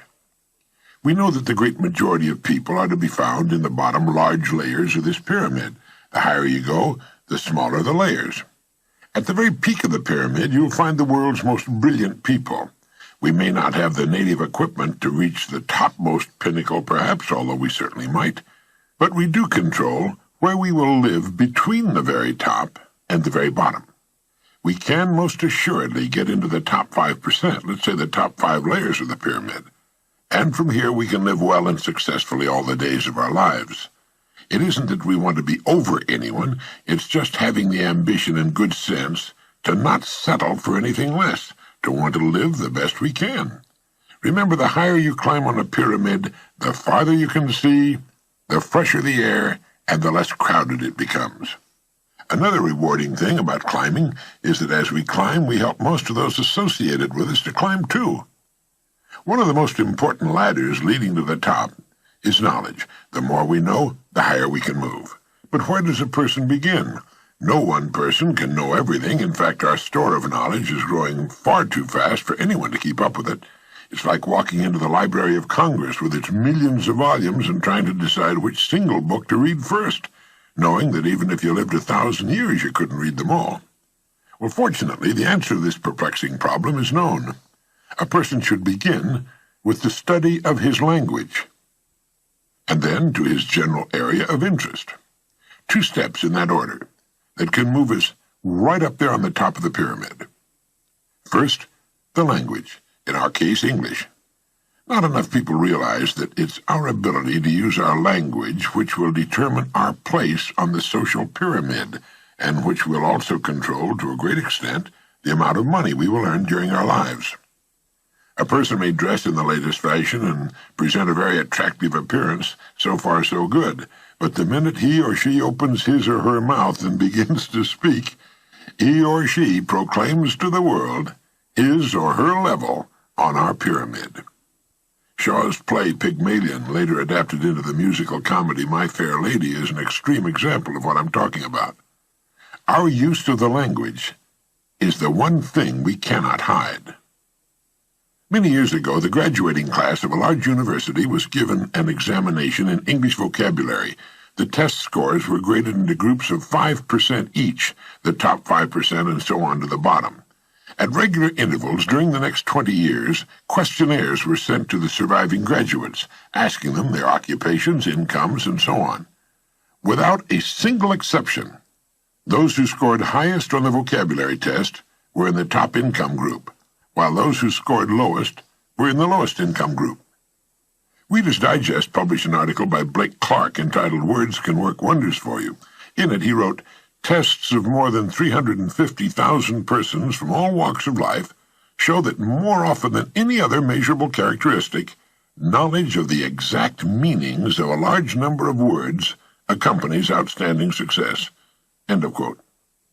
He also mentioned the work done in this field by scientist Johnson O'Connor and gave O'Connor's best illustration of the importance of vocabulary. Tests were given to executive and supervisory personnel in 39 large manufacturing plants. The results showed that every one of the men tested rated high in the basic aptitudes that go with leadership. Differences in their vocabulary ratings, however, were definite and dramatic. Presidents and vice presidents averaged 236 out of a possible 272 points. Managers averaged 168. Superintendents, 140. Foremen, 114. Floor bosses, 86. In virtually every case, vocabulary correlated with executive level and income. Children with the best vocabularies get the best grades in school. A salesman in his 50s who was in the bottom 5% in vocabulary worked himself into the top 45% and is now vice president of his firm. An encouraging fact to keep in mind, Clark went on to say, is that when we master one word, we find that we've added several others. It's as if the new one is a nucleus of thought around which whirl numerous related ideas that we now come to understand. Deliberately learning 10 new words, we pick up probably 90 more, almost without realizing it. You see, understanding our language is the key to studying and learning everything else. Literally millions of people are being held back in life simply because they've never taken the time to learn their own language. Let's face it, from the earliest times, the favored class of people has always been the educated class. They can make themselves recognized instantly anywhere by the simple expedient of speaking a few words. Our language, more than anything else, determines the extent of our knowledge. You see, everything in all the vast storehouse of knowledge has a name, a label. These names, these words, make up the language. The more words we know and can properly use, the more knowledge we have. Of this you can be sure. A person's knowledge and his language go together. It's almost impossible for one to be larger than the other. Before we move to the second point, which is knowledge in your field of general interest, make it a point to acquire books that will help you improve your vocabulary. You'll find them valuable additions to your library and an enormous help in your career. In addition to vocabulary, effective English usage is important. This entails learning the parts of speech, what they mean, how they should be used to construct sentences. This, too, is a reflection of your present knowledge. Right now, mentally rate yourself on your use of the language. Would you say your rating would be excellent, good, fair, or poor? If you rated yourself excellent, you're in the top 1/10 of 1% of the population. If you said good, you're definitely in the top 5%. If you rated yourself fair, get a good book on English at your bookstore and study it. And if you rated yourself as poor, take a home study or night course in English. Many excellent courses are available. Impress on your youngsters the importance of knowing their language, the importance of speech. More people speak English now than any other language on the planet, with the possible exception of Chinese. English literature, from Chaucer to Eliot, from Shakespeare to Hemingway, is the richest and most extensive on earth. So when you're studying English, you're studying one of the world's greatest and most interesting subjects. If you think you don't have time to study, listen to what Louis Shores has to say about this. He said, each of us must find his own 15-minute period each day for reading. It's better if it's regular. The only requirement is the will to read. With it, you can find 15 minutes no matter how busy the day. That means you'll read half a book a week, 2 books a month, 20 a year, and 1,000 in a reading lifetime. It's an easy way to become well-read, and it takes just 15 minutes a day. Now let's get to our second area of study, our general interest. Everyone has something in which he or she is interested more than in other subjects. This is true of the salesperson, doctor, architect, executive, or student. Reading in this area is for profit, and we should read for pleasure as well. Once we have a regular program going along to improve our knowledge of our language, we should begin a systematic study of the field which interests us most and which will help us reach our goal just that much sooner. I received a letter from one of my radio listeners, a woman, saying it was her ambition to write poetry.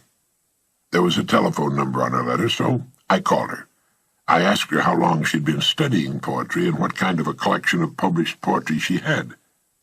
She told me she didn't have a single book on poetry and had never read it as a study. I mention this because it's so often the case. People will say they want to do a particular thing, but a bit of questioning quickly reveals that it's a whim. Not a real and important goal. If we're interested in boating, we subscribe to boating magazines and usually have a collection of books on boating. Stories of the Sea, a collection of the works of Conrad, and we usually know, down to the bilge pumps and mooring lines, exactly the kind of boat we want. I know because I have such a collection. I also have a wonderful collection of books on English, including poetry, great fiction, the great books, several excellent dictionaries, and a number of books on writing and style and mistakes to avoid. Our company has published on tape cassette one of the finest programs on vocabulary building ever put together, and you can listen to it and repeat the words as you drive your car. Other motorists might think you're a bit batty, but you'll be learning in the best way possible by listening and repeating a fine vocabulary of the English language. Most languages can number their words under 200,000. The English language has more than 600,000 and is still growing every day. None of us can learn them all, although professors of English come very close. Incidentally, the number 2 person in the country in the use of his language is the corporation president, and that's no accident. Our ability to translate our thoughts and ideas into words in a powerful and effective way is inextricably linked to our growth in the world of business or any other organization. In addition to English, each of us should have a good working knowledge of world history, and especially the history of our own country and the history of the idea of human freedom. Millions of Americans don't know how truly fortunate they are to be able to openly criticize their government and its leaders, to be able to bring suit against public officials, to call an attorney of their choice in case of arrest and be judged by a jury of their peers. Did you know that as far as is known, there has never been a sentence of innocent in a Soviet court? If you go to trial in Russia, believe me, you're guilty, and you're going to prison or a work camp. In hundreds of countries, you could be subjected to torture without recourse. My wife and I were talking to a couple in South Africa some years ago, a white couple, and they said to us with feeling, "My God, when the plane lands in the United States, you can smell the freedom." Most Americans, believe it or not, don't know anything about the idea of personal liberty, nor how difficult it was to come by, nor how precious it is, nor do they have the foggiest notion of their true options and opportunities. I think a good personal library is essential. It should contain good books and a dozen or so excellent tape cassette programs. The tape cassette is the greatest idea for learning since the invention of the printing press. It's effortless, yet so effective. When you listen to the human voice, you're learning the way you learned most of what you know. It's the most natural way to learn. And while a book is often read only once, tape cassettes can be listened to over and over again, months and years later. And perhaps most importantly, they can be listened to while doing other things, while dressing in the morning, while driving the car, while having a snack or at the dinner table, so that the entire family can soak up some information. Those without a good library, and they don't even build bookshelves in American homes anymore, unless they're specified by an architect, they're seriously handicapped. They miss so much of the fun, the joy of learning the things we want to learn. Books and cassettes are not an expense item. They're an investment, and as far as we know, the best investment on earth. They pay us dividends out of all proportion to their small cost, and not just in pleasure and knowledge, but in cash, in income. As someone has written, books extend our narrow present back into the limitless past. They show us the mistakes of the men and women before us, and share with us recipes for human success. There's nothing to be done which books, and let me add tape cassettes, will not help us do much better. To try to live without constantly expanding our knowledge is to close our eyes not just to the whole purpose of life, but to the facts of life as well. Never before has the world moved so rapidly as it's moving today. We must make up our minds to move with it, to stay up with it, to grow and prosper with it, or just fall by the wayside. Not just because it's the best way to our goals, but because it's the way to really enjoy living, as the skillful sailor enjoys the sea. So often a person will live in the shallows from force of habit, or because those around him are wasting their time without realizing that only a thin screen of reeds separates him from the fine, deep ocean beyond. He or she can sail to any chosen port, if the time has been taken and the effort expended to build a good boat. Now let me make an important point. The person who knows where he or she is going and who's made up his or her mind to get there is going to make the grade regardless of education. If an education is necessary to the accomplishment of the goal, well, he or she will get it. Nothing in the world can take the place of persistence and determination. I think it's important to succeed in every department of our lives, and becoming well-educated is one of the most vital. What good is a large material success if a person has remained too ignorant to enjoy it or to administer it? Now let's recap. Knowledge is power. The more our knowledge, the more power we can exercise over our lives and our futures. Think of human society as a pyramid composed of layers beginning with the broad base and narrowing to a pinnacle at the top. Pick the place on the pyramid you're going to shoot for and start climbing. Since there's far too much knowledge for any one person to assimilate, where can we start? First, with our language, and next, with our general area of interest, two subjects which can keep us growing and interested for the rest of our lives. Remember that our language is the one thing we cannot hide except by silence. Let's bring it up to the point where it can do the job for us we want it to do. To a surprising extent, our ability to use our language and the extent of our vocabulary will determine our income and our future. Use our excellent cassette programs in vocabulary building, and spend at least 15 minutes every day reading something, not only interesting, but calculated to stretch your mind a little more. Remember that a mind stretched by a new idea can never again return to its original dimensions. It's estimated that the average person adds only 5 new words a year to his or her vocabulary. That's not nearly enough for this day and age. We should add that many a week. Many popular magazines publish features which will help you in this area. And finally, realize that graduating from school is just the beginning, the commencement of our days and years of learning. For with wisdom will come kindness and patience, love, understanding, and success as a person. It's never too late to begin.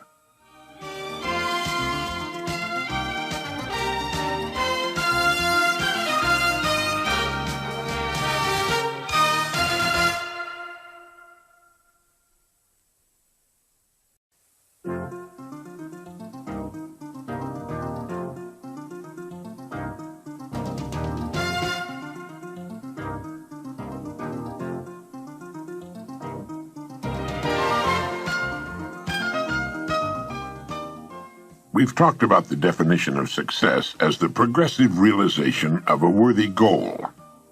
The purpose of this message is to tell you of a wonderful way to keep realizing, to keep achieving your goals one after another in the years ahead. A goal sometimes seems so far off and our progress often appears to be so painfully slow that we have a tendency to lose heart. It sometimes seems we'll never make the grade, and we come close to falling back into old habits which, while they may be comfortable now, lead to nowhere. Well, there's a way to beat this. It's been used successfully by many of the world's most successful people, and it's been advocated by many of the greatest thinkers. It's to live successfully one day at a time. A lifetime is comprised of days strung together into weeks, months, and years.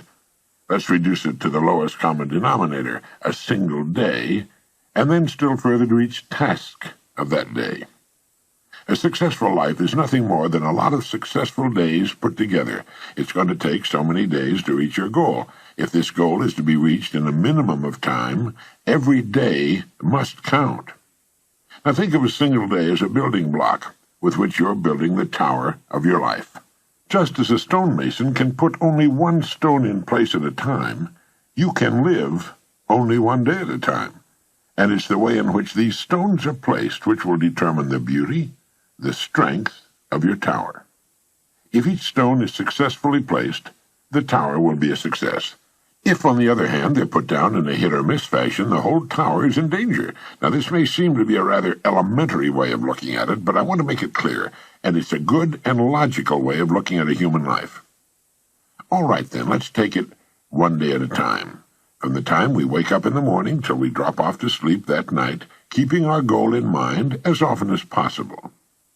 Now, each day consists of a series of tasks. tasks of all kinds, and the success of a day depends upon the successful completion of most of these tasks.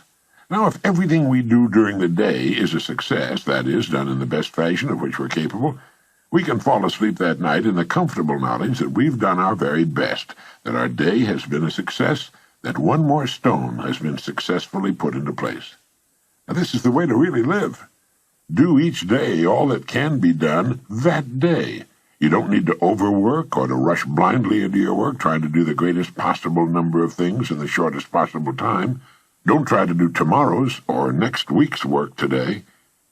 It's not so much the number of things you do, but the quality, the efficiency of each separate action that counts. The quality of what you do. Gradually you'll find yourself increasing the number of tasks and performing them all much more efficiently. To get the habit of success, and that's why successful people go from one success to another, because it's a habit with them. To get the habit of success, you need only to succeed in the small tasks of each day. This makes a successful day. Enough of these, and you have a successful week, month, year, and lifetime. This is why I say success is not a matter of luck. Far from it. It can be predicted and guaranteed, and anyone can achieve it by following this plan. Almost before you realize it, you'll have achieved your goal. In looking back, you'll realize that your success was not attributable to any one day, week, or month, but rather it was the consistent, unrelenting, successful succession of single days that turned the trick. This is the way a skyscraper, a home, or a human life is successfully built.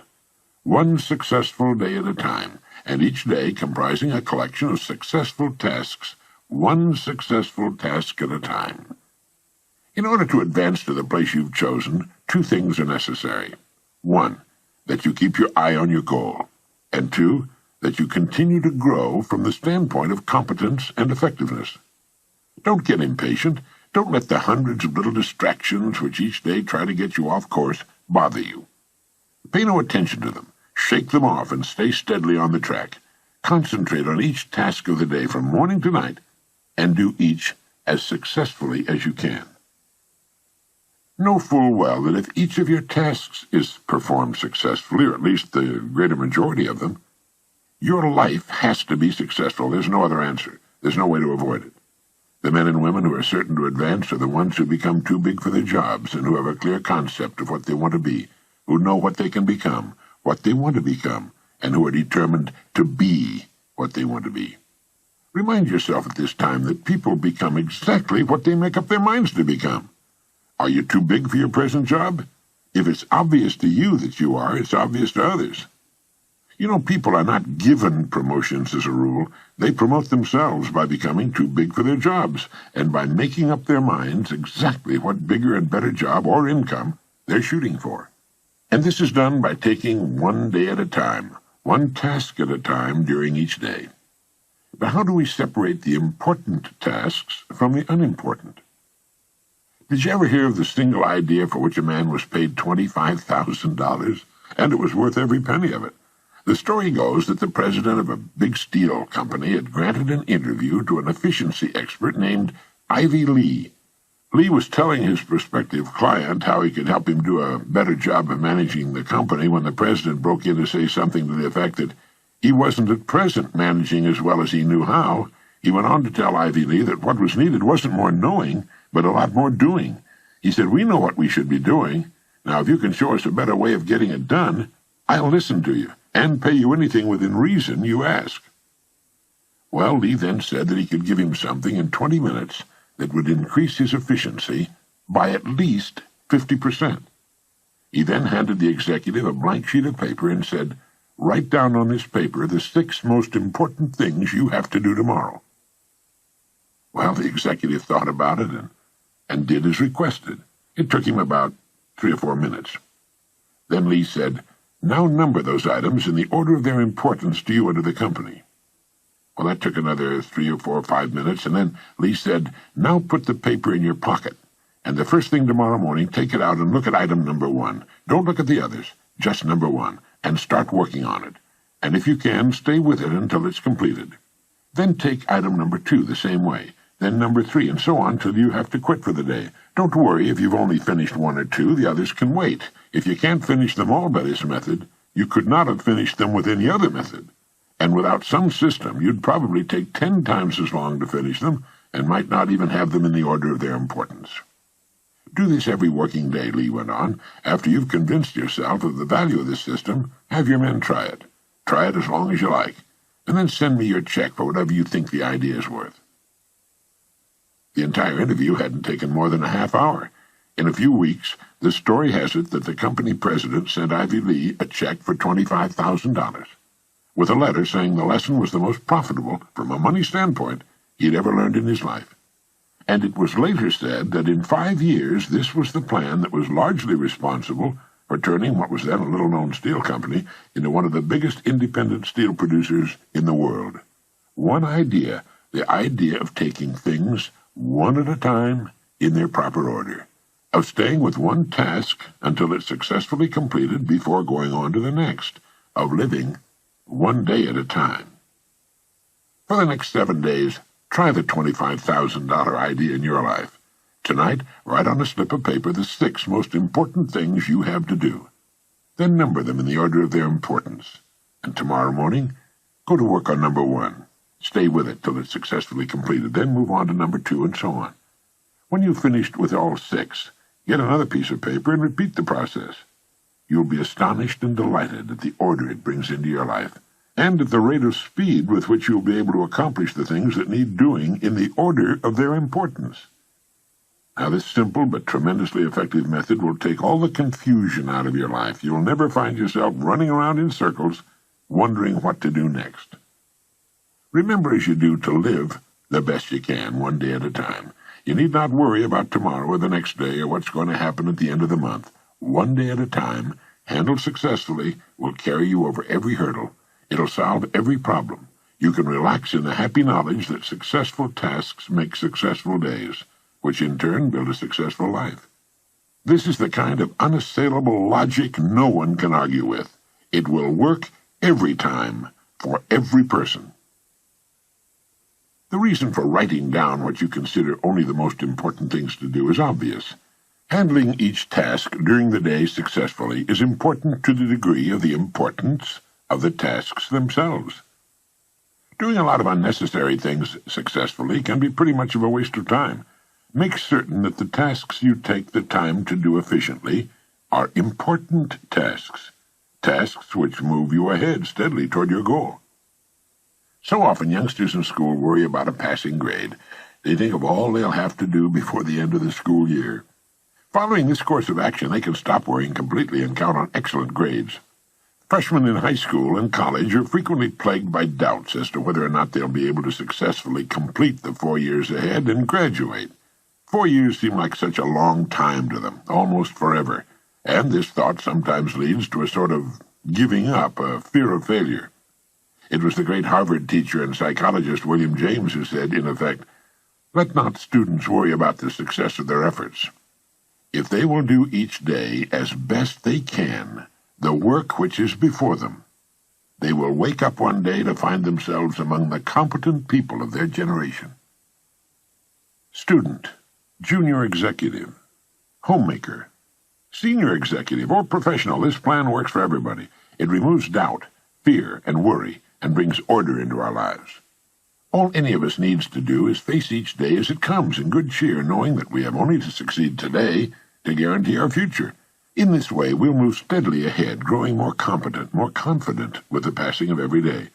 Others may seem to suddenly shoot up faster and possibly fall much farther, and operate in spurts and fits, but it's to the steady that the rewards are eventually paid. St. Edmund of Canterbury was right when he said, "Work as though you would live forever, but live as though you would die tomorrow." Now try writing down the 6 most important things you have to do tomorrow. Then number them in the order of their importance. Really do this.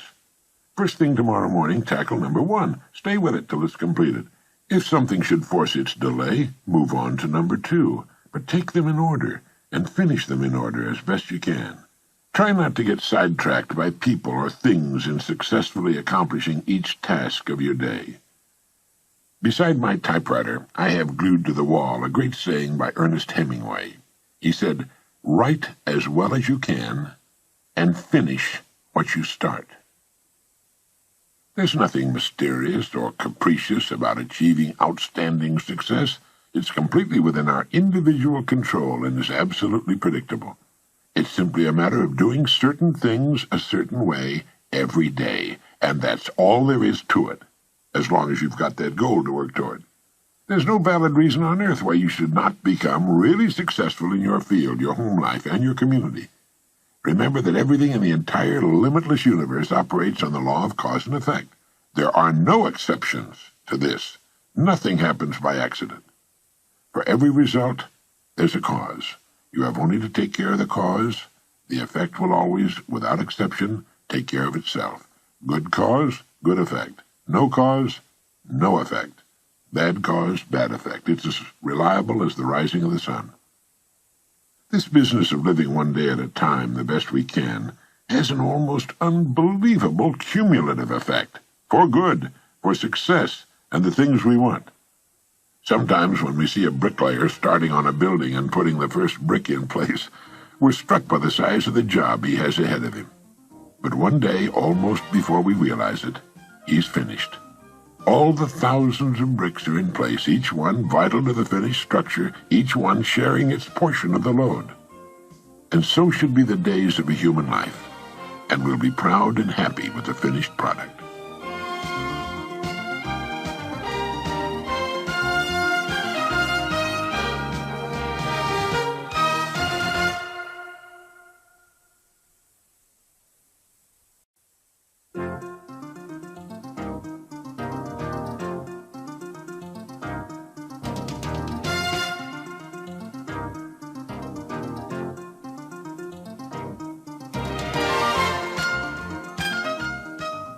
All businesses, all organizations, from the smallest to the very largest, need a leader.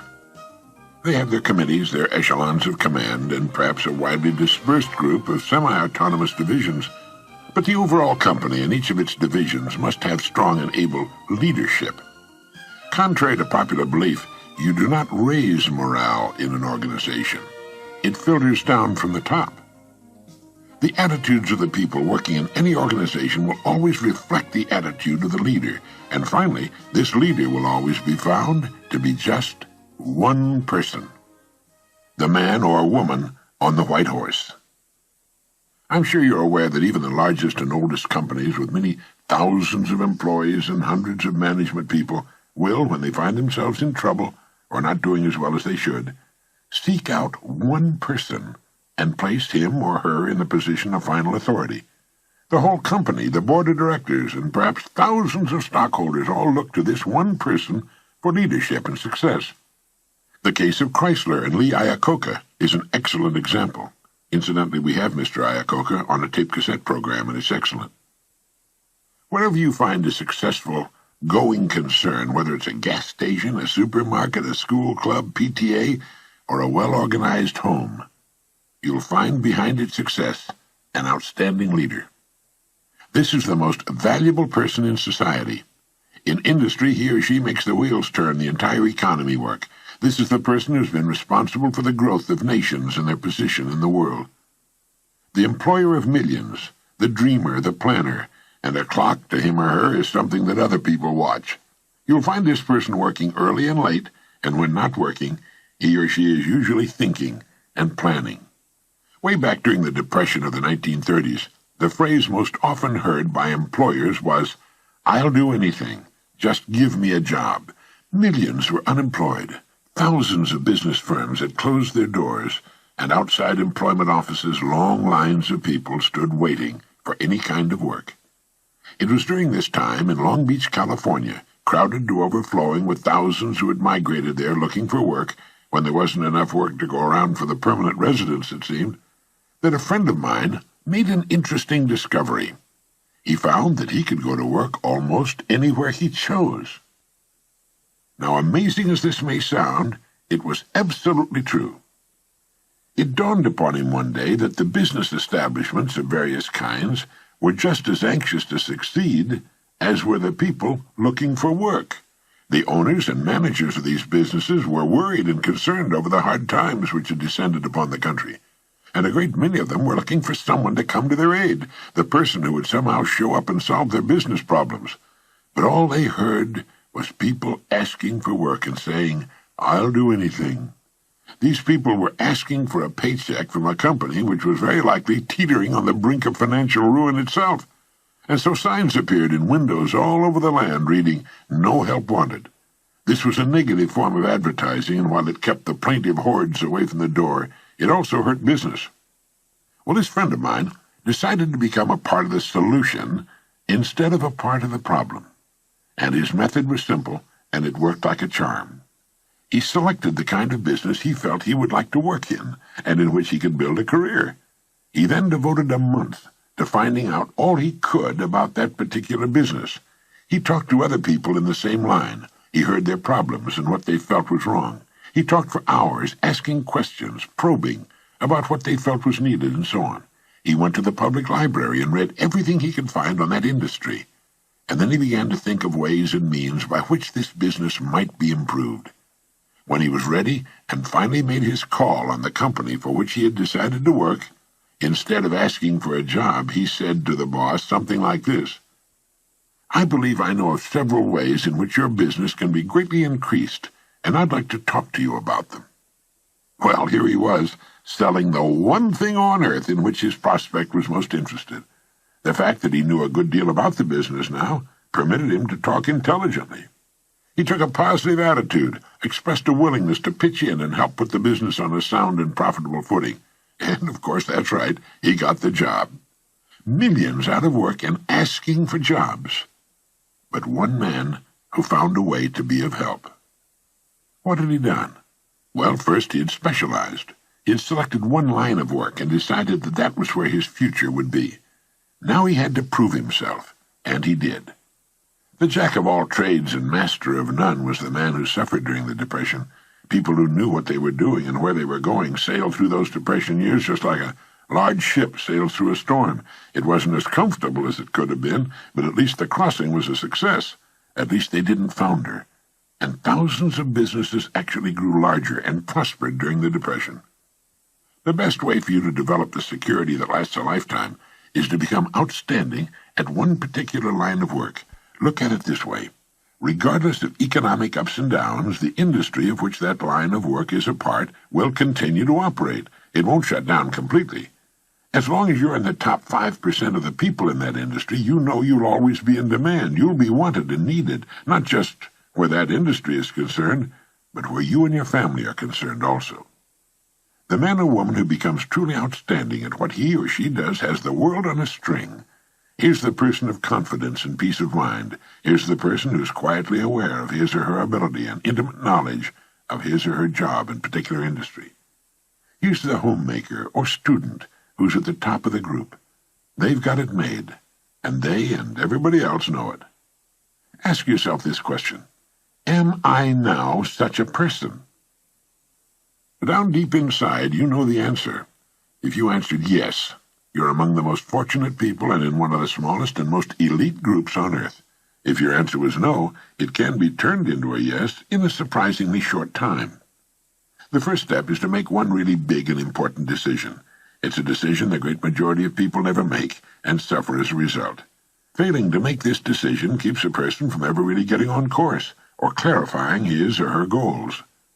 If you make the decision I'm now going to recommend, you can take a deep breath, give a comfortable sigh of relief, fix your eyes firmly upon your target, and go to work relaxed, comfortable, and sure in the knowledge that the success you seek will be yours.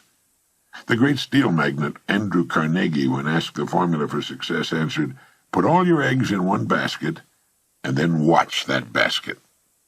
Let's be frankly realistic. Who gets laid off work during an economic slump?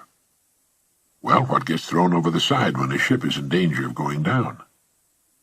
Everything not absolutely essential to the operation of the vessel and the safety of its passengers.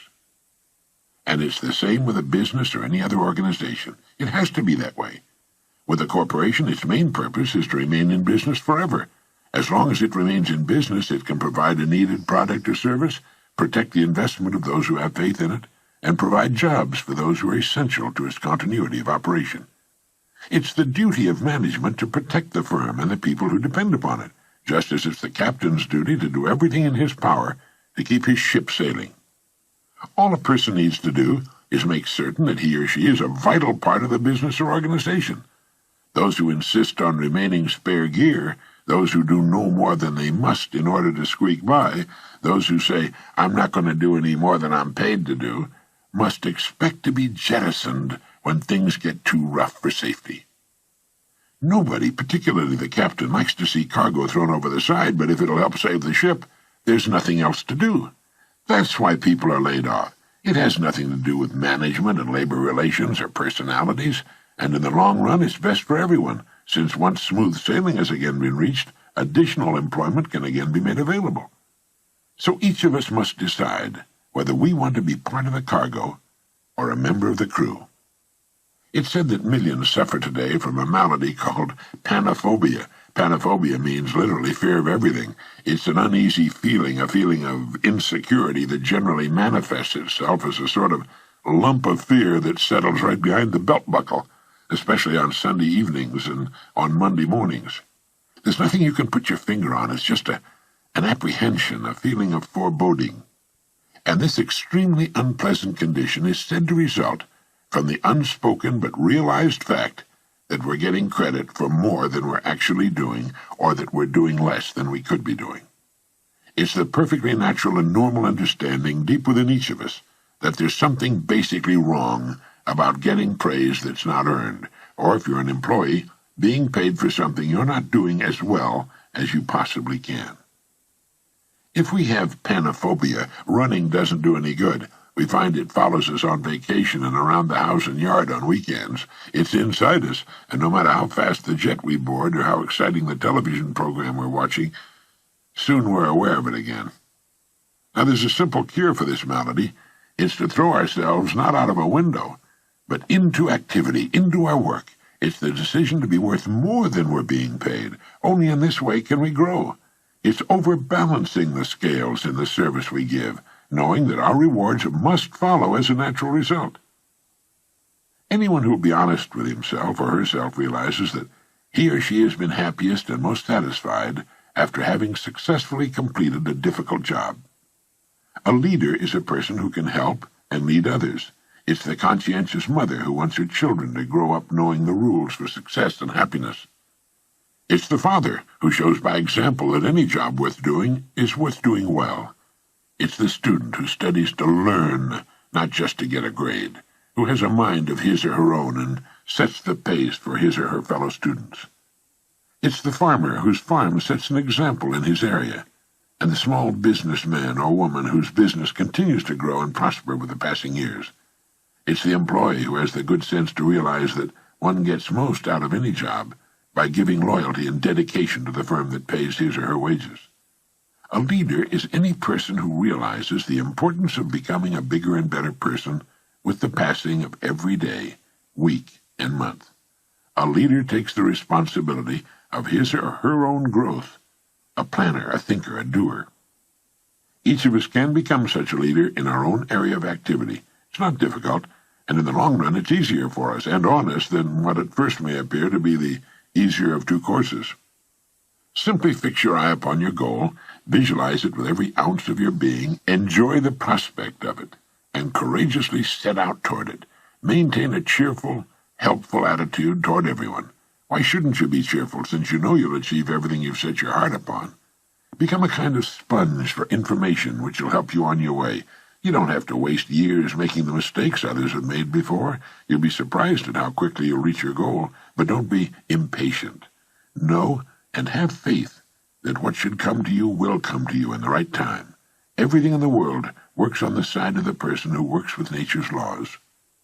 And above all, if you should forget everything else, remember that everything about you, everything you will ever have, know, experience in any way, operates as a result of law that is true and unchanging, the law of the stars and of the balance of the world. As Emerson wrote, "Let him learn a prudence of a higher strain. Let him learn that everything in nature, even dust and feathers, go by law and not by luck, and that what he sows, he reaps. Look about you.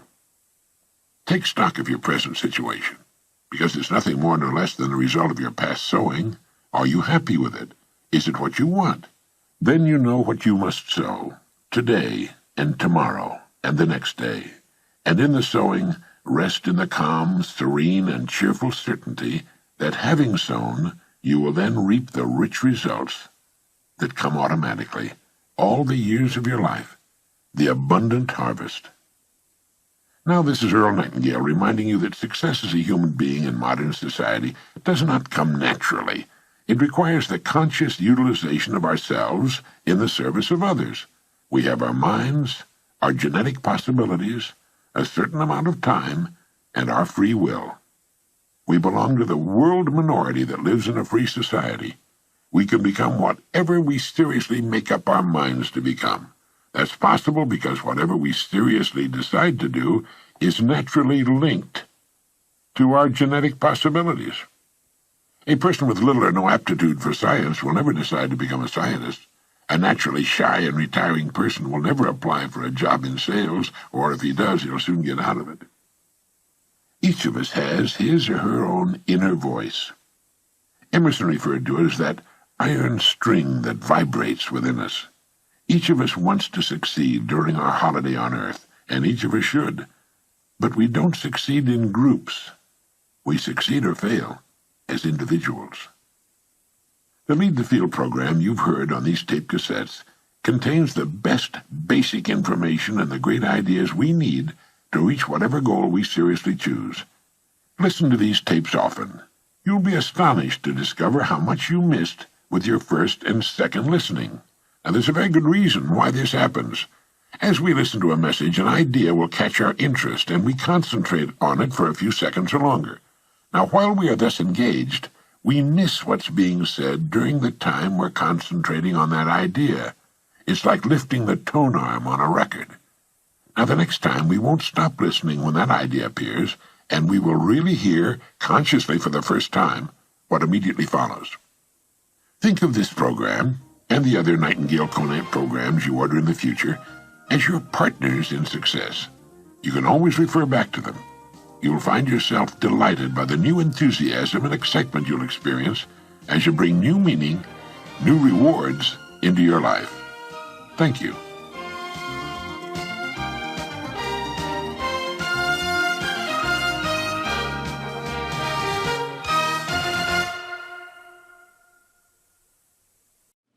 BN Publishing has presented The New Lead the Field by Earl Nightingale.